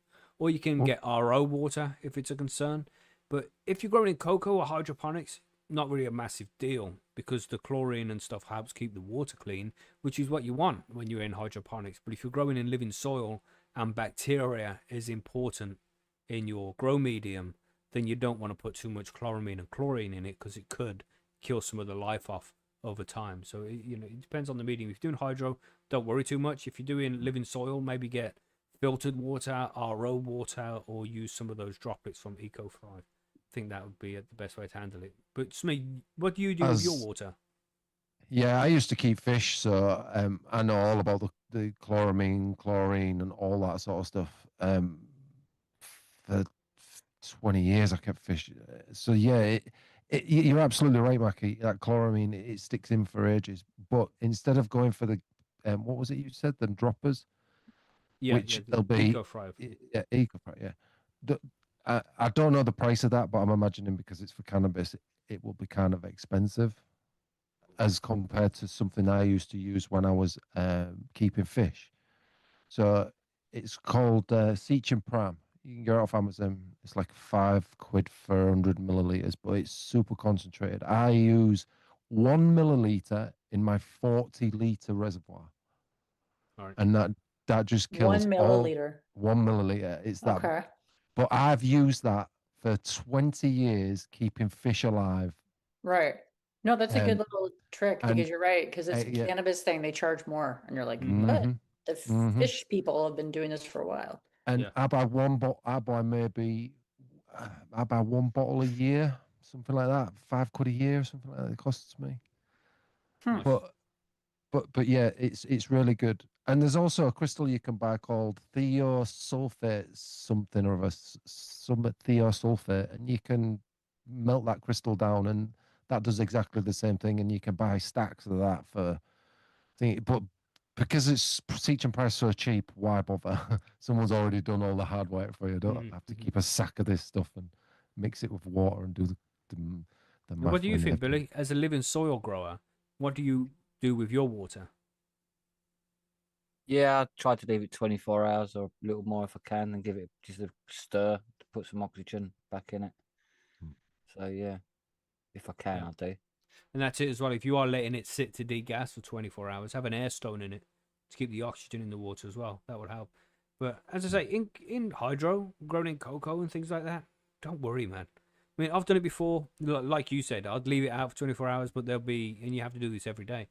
And there'd be a day when I forgot. So I'll just give it just the fucking thing. And it doesn't make any difference. You know what I mean? So just do it, man. Don't be too concerned about it. But if you do want to be concerned about it and precise, then, add this stuff to it or get some RO water.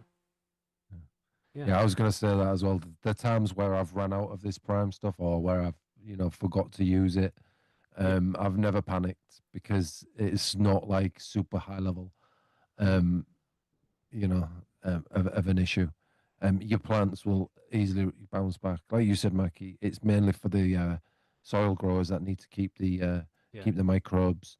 Yeah, that's right. If the bacteria is important, then you need to be concerned. But if you've got a really good colony going, then a little bit of chlorine and chloramine one time, maybe 2 times, ain't gonna.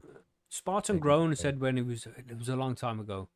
I can't remember whether it was on the show or on an interview, but he said, because we spoke about this, and he was like, he just puts his arm in the water and stirs it. Because then the chlorine and stuff, it's there to break down organic matter and get rid of stuff that's not supposed to be in it. So when you stir your arm in the water, then the chlorine starts working on this stuff, and it breaks some of it down anyway. So yeah, you can do that too. And then that's trying to the chlorine is already trying to attack bacteria that it's found and kill it off. I don't know if that actually works or not, but maybe it does. I think Freenugs mentioned something. He does something similar to that. Yeah, we've got a question from Freenix coming up shortly. Let's do Sir Friggleberry first. This was from the forum. Evening, long time listener, first time question. Is that the one we just read? No, it's the second time, long time listener, first time question. Oh, really? Wow. You motherfuckers the same person? Wow. We haven't seen that before. but we've had a lot of questions on the show, so it's going to arise at some point. Yeah, evening, long time is the first time questioner. We need to see more of those, everybody. That's the line from now on. If it's the first time you're sending the question, long time listener, first time questioner. Love the show and all you guys. My absolute go-to for work, driving around. Nice. It's good to know that people out there listen to the show while they're making money. You know what I'm saying? Do it, lady. The question is about extracts, RSO and MCT oil specifically.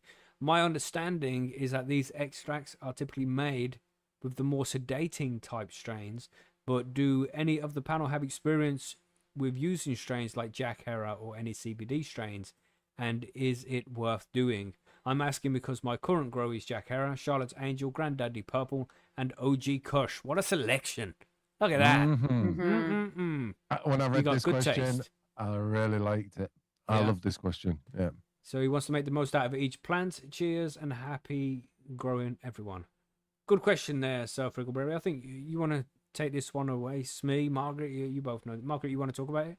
The RSO MCT oil? Yeah, I mean, you can use any strains you want. I think Jack Herer CBD would make great use in these extracts. Yep.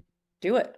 Mixing them together, because Jack Herer is mainly THC. Charlotte's Angel, that's a pure CBD strain, isn't it? So using 50. You could mix them. You could keep them separate. You can do all kinds of things. Experiment, but yeah, you definitely don't have to just do the sedating strain. Yeah. So what do you think, Smee? Yeah, I'm exactly the same. I've actually got going right now, allegedly, the cream and cheese 1-to-1, and that is all of that is going to be used for edibles because it's for me. It's for my medicine. I'm going to get my high and I'm going to get my CBD instead of me having to take separate pills for that, because what I've got right now, I'm having, it's not a high CBD content. So yes, do it. If you can, mix that Charlotte's Angel with that Jack Herer, like Margaret said, and do it, because it'll cover all bases, I believe, and that's what I'm going for.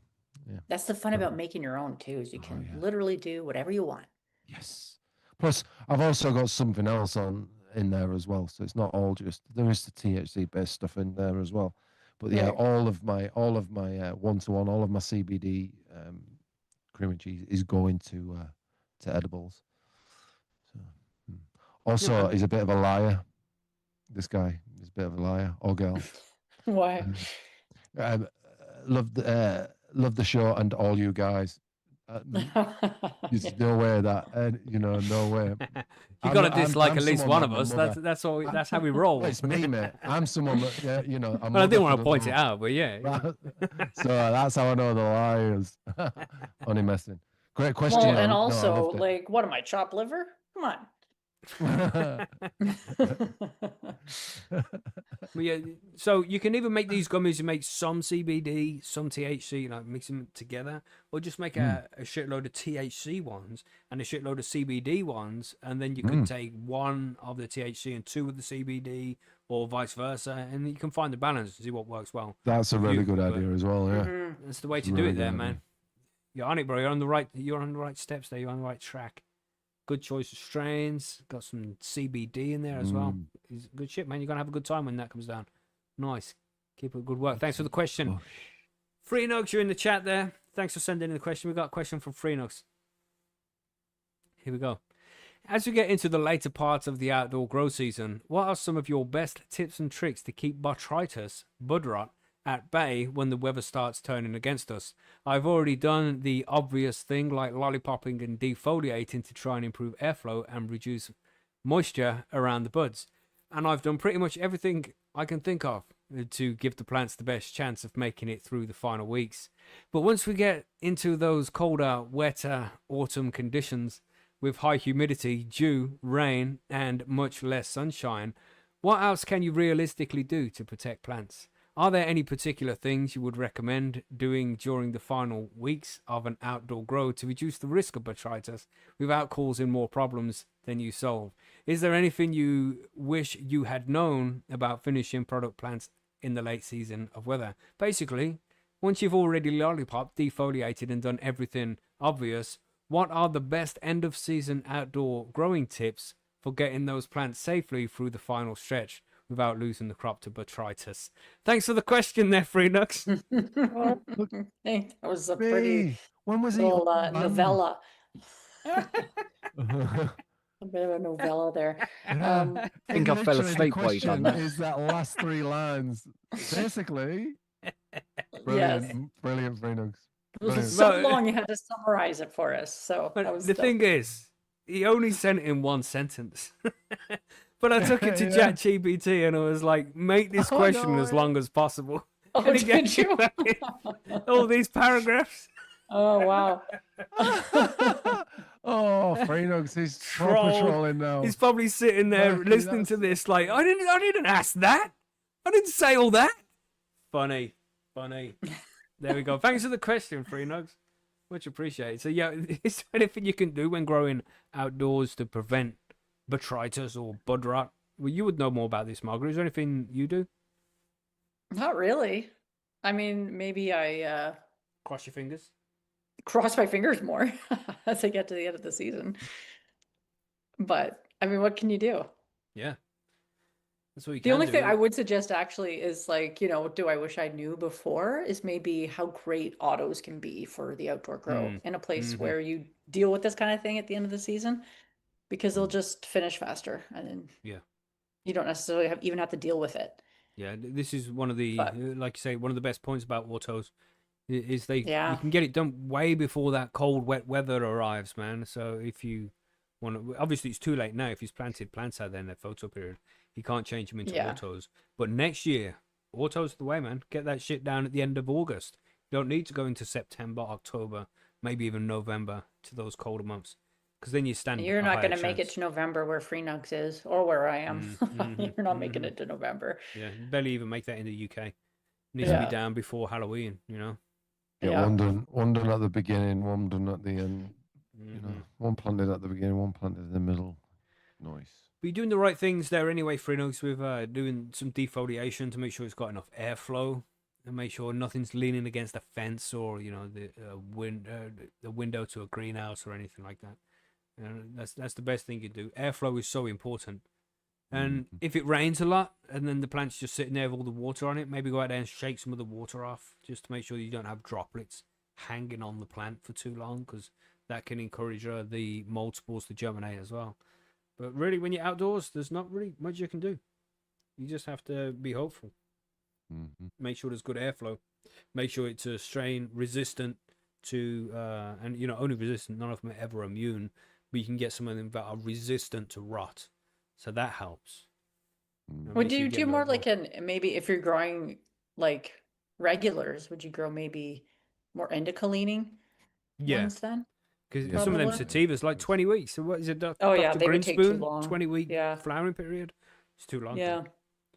Yeah. Yeah. So if you're gonna do regulars, just do maybe more indica leaning ones too, because it can Mm-hmm. handle some of those colder temps.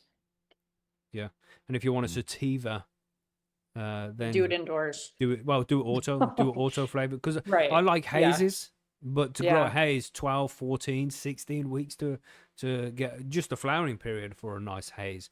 But you can get an auto flower that's finished in 100 days from start to finish, and it's going to have the same flavor as the hazes do. That's how I used to go about it. But yeah, I hope that helps there for you. So you'll be all right, man. Don't panic. I know it must get really fucking scary when it starts to get to the cold season and your plants have still got 6 weeks left. You're like, shit, is this gonna make it? Like, that's what happens when you're playing with nature, man. Maybe build a greenhouse around it or something, if you haven't already. You know what I mean? But I think you'll be all right, mate. Just don't panic too much. Just keep it dry as possible. Make sure it's got plenty of airflow, and you should be all right. Yeah, but thanks for the long question there, Freenox. Got another one here from P River Pothead. Hello all. First time questioner, long time listener. He didn't say that really. He just thought I'd add it. Hello all. Yeah, and he's definitely not a first time questioner. P River Pothead sends in questions quite a bit. Thanks for the question again, man. My plants never finish anywhere near close to the breeder's timeline. I am currently on day 80 of 63 auto. Damn. Trichomes are starting to get milky. Do you see this regular when growing? What would cause this? Organic versus synthetic inputs over pruning, light settings. It's cocoa, so water every day without worrying about overdoing it. Not sure what to adjust. Don't get me wrong, current plants looks great, just taking so long to get there. Is there an input I need to be using to help the plant finish? Thank you. Yeah, man, that's a fucking great question, that is. But you know what? Shout out to you, P. River Pothead, for not chopping it yet. Because it's easy to do when it's gone a couple of weeks over the breeder's estimate and all this shit. Easy to chop it down like, oh, it's got to be done by now and chopping it. But no, man, you wait until this shit's done and you're going to notice a big difference in the final product for having that level of patience. So though it seems like a long time, you're doing the right thing and it's going to be worth it. Just waiting that little bit longer, it's going to add weight. It's going to add terpenes. They're going to be ripe. It's going to be some high quality shit. So just bear with it. It will get done.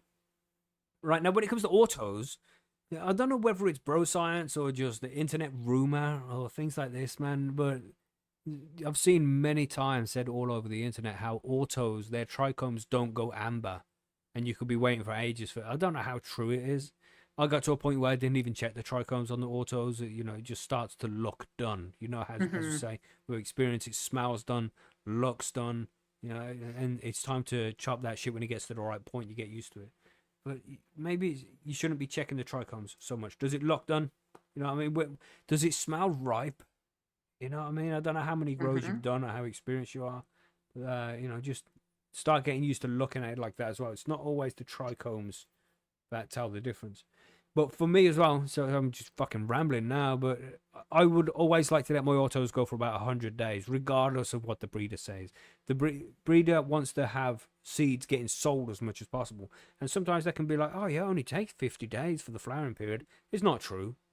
There's far too many things need to be taken into consideration before we can decide how long the plant is going to take.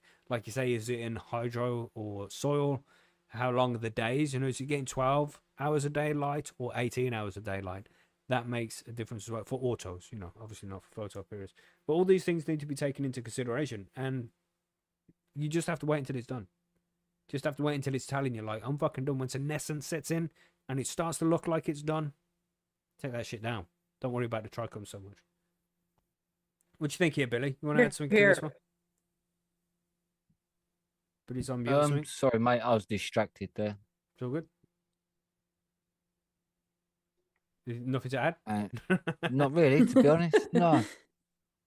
Yeah, it's done when it's done, isn't it? And yeah. the breeder, the breeder who's never done. I always like to say, you see the breeder's estimate, always add 2 weeks minimum to that, because that's how it's going to be. And you can never tell as well if they class that flowering period, which their estimate is, from when you flip the lights to 12-12, or is it when you start seeing flowers? Because that's going to add 2 weeks.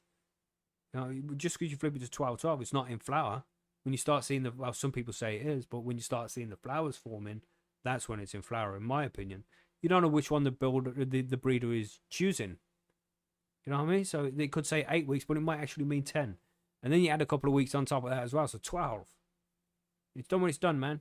Just be patient. It's worth the wait. What do you think about this one, Smith? Yeah, you're exactly right. You're exactly right. I've just done a super booth that's supposed to end in 7 weeks. You know, it's like a 56 day or something stupid. It's really short. You know, 9.5, 10 weeks. That was when I took it down. Yeah. Because it just wasn't really in that as you said. That was 3 weeks over its 3-4 weeks over its due date. But yeah, it really makes a difference, man, to the end they product. just they grow as they grow. It might be again phenotype. You could have one that'll want to finish earlier than the other. Could be strain dependent. You never know. Yeah. Even the phenotypes make a difference. Yeah. This is what I'm saying. Yeah. So. Yeah, the breeder timeline's probably more of like a kind of a loose recommendation or something to watch out for. But yeah, it's just something they say. Yeah. It doesn't even matter. Go with what's right in front of you. That's it. Look, you know, it'll tell you when it's done. Don't worry. It'll tell you. You'll be like, shit, I need to chop this shit down.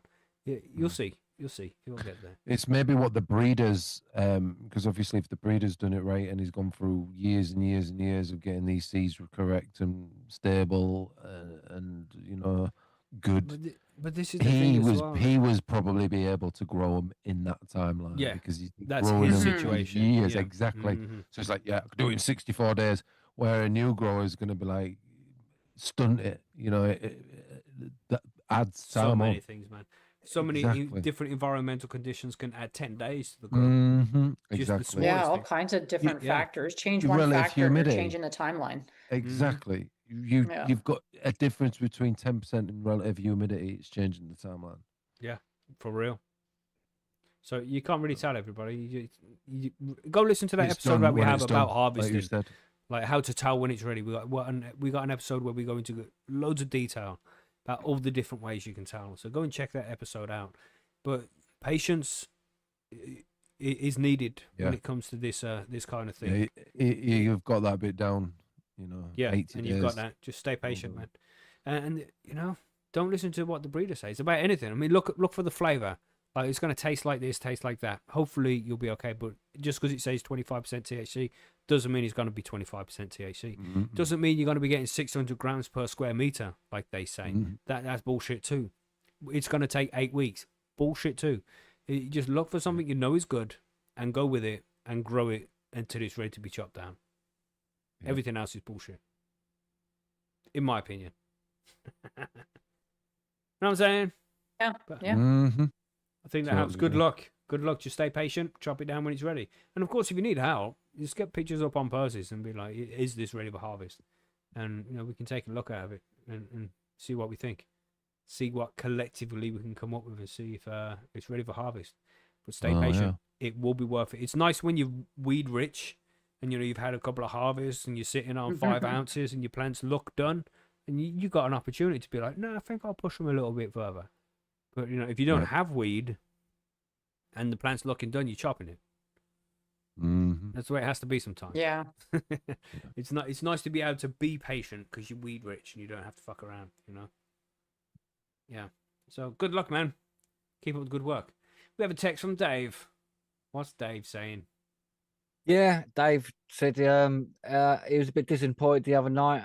Even though he had some chicken wings and they were good, he was still a bit disappointed as his wife actually originally called through from the living room saying she wanted to eat out of a bucket, or he to eat out of a bucket. Sorry, but at least he still got to lick his fingers and his chin got all greasy anyway. So, cheers, Dave. Jesus. I fucking love Dave. Thanks, Dave. Dave's all right, isn't he? Dave is awesome. I don't know what to say. I don't either. I hope he enjoyed eating out of his wife's bucket. I hope he did. And it's good to know that, you know, they can still, at their age, still eat out of a bucket. You know, yeah, share KFC. Share that finger licking good and all that good. Exactly. Yeah. That's incredible. Thanks for that, Billy. Thanks, Dave, for the text. No, thanks, Dave. Don't thank me. Thanks, Billy, for bringing it to any us. facts of the week here? Try and change the subject a little bit. Fact of the week. You got any? Sort of. The fact that this week there's been loads of fucking volcanoes erupting everywhere and earthquakes. Yeah. All over Europe. Yeah, man. Yeah, it's been like some in Italy. One place apparently like the whole place jolted, like, and it's moved like the entire beach is like now like 10 foot higher, or wow, and like like 500 meters forward or backwards and all of that. It's like crazy. 500,000 people would live in this like vicinity of this volcano in Italy that's could completely just go kaboom.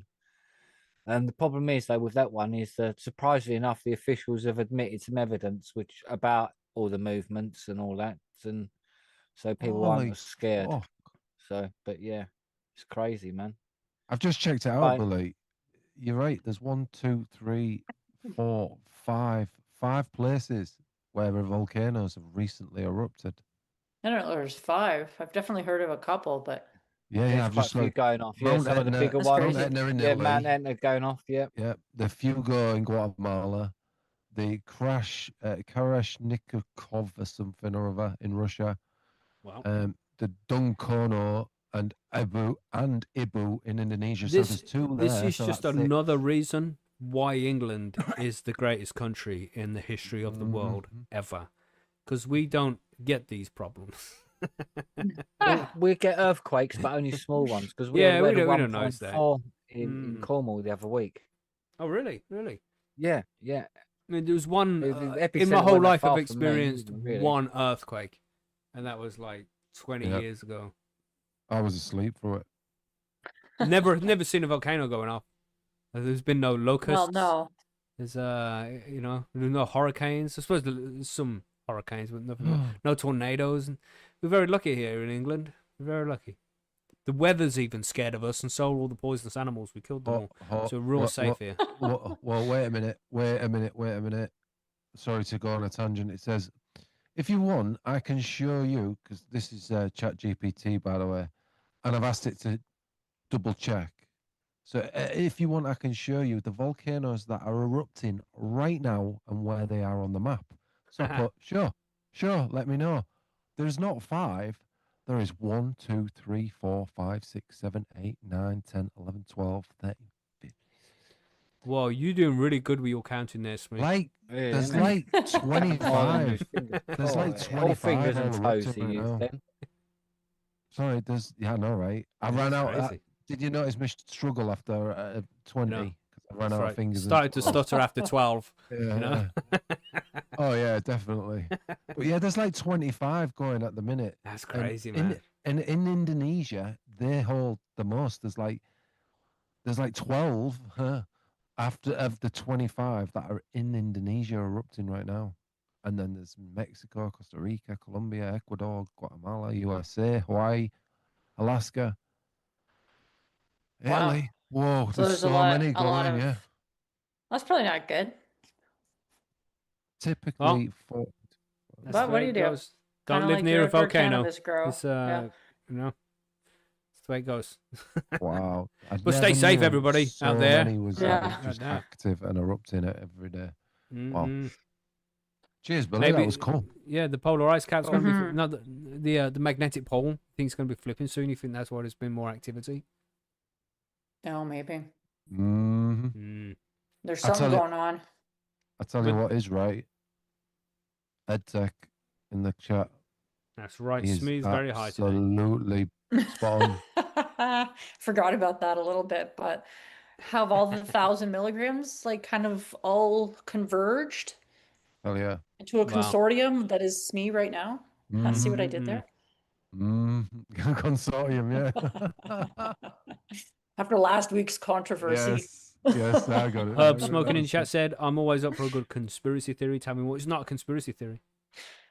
No. What, yeah, maybe he's talking Nature. to Freenox. Yeah, Oh, it's in the maybe. fossil records where the little fragments of iron flip. Like sometimes they're facing north and then they're south in the fossil records. So it shows that the magnetic pole of the Earth does flip on occasion. And apparently we're overdue a flip. We'll see what happens. See what happens. Mhm. Interesting. Anyway, that's the listener mail. Thanks, of course, to everybody who sent in questions. There is no listener mail if we don't get mail from the listeners. So yeah, That's right. We couldn't Thanks do for it sending without them you. in. Send in your questions. that's right. Sending more questions, even if it's not cannabis related. You know what I'm saying? Yeah, some of But those yes. are fun. Let's go to the outro. Let's do it.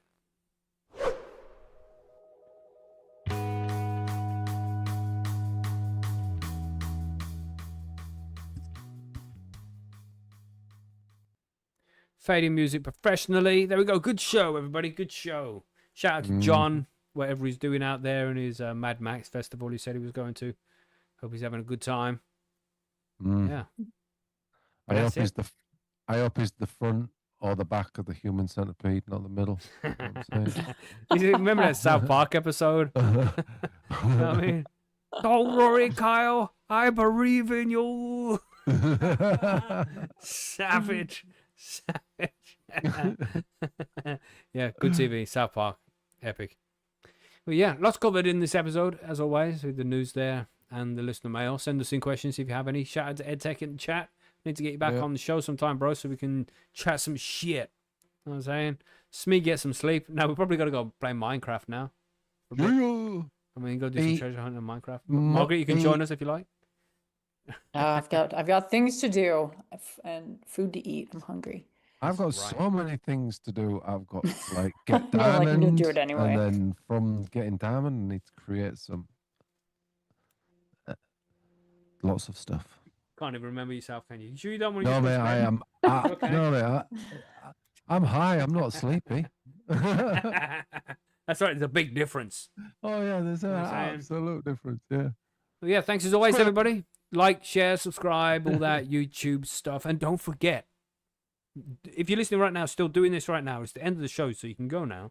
I want you to go over to Bite Me Podcast and subscribe to that channel and hit some likes on some videos. Do it. It's going to take you 2 minutes, man. Good 2 karma. minutes. That's right. Good karma as well. Make Margaret happy. And then when summertime's over, she's going to start that story podcast as well. Right. Everybody? That's right. It's going to be so good. When you type in Bite Me in Google, make sure you click the top link that says Bite Me, not the bottom one that says Bites Me. You'll get a totally different... very different experience. Yeah. Yeah. Mm-hmm. But do that too. All right. Yeah, baby. And of course, if you want to find Billy, just head to Grinder. He's over there. But that's it, I think. Is there anything else to add for this show? I don't think so. I think that's everything. I think it's time to go. And hopefully it's Spicy Sundays. I like Spicy Sunday. Yeah. See what the missus is saying. Be like, did you get food for me, or should he just make a sausage sandwich? Just deprived of real sustenance. Damn. But she should be back next week. And then I can have some real food again. Yay. See you next week, everybody. Stay high, stay safe, and all that. Don't forget to like, subscribe. Both channels. Do it now. Do it now. Bye. Bye. Good boy.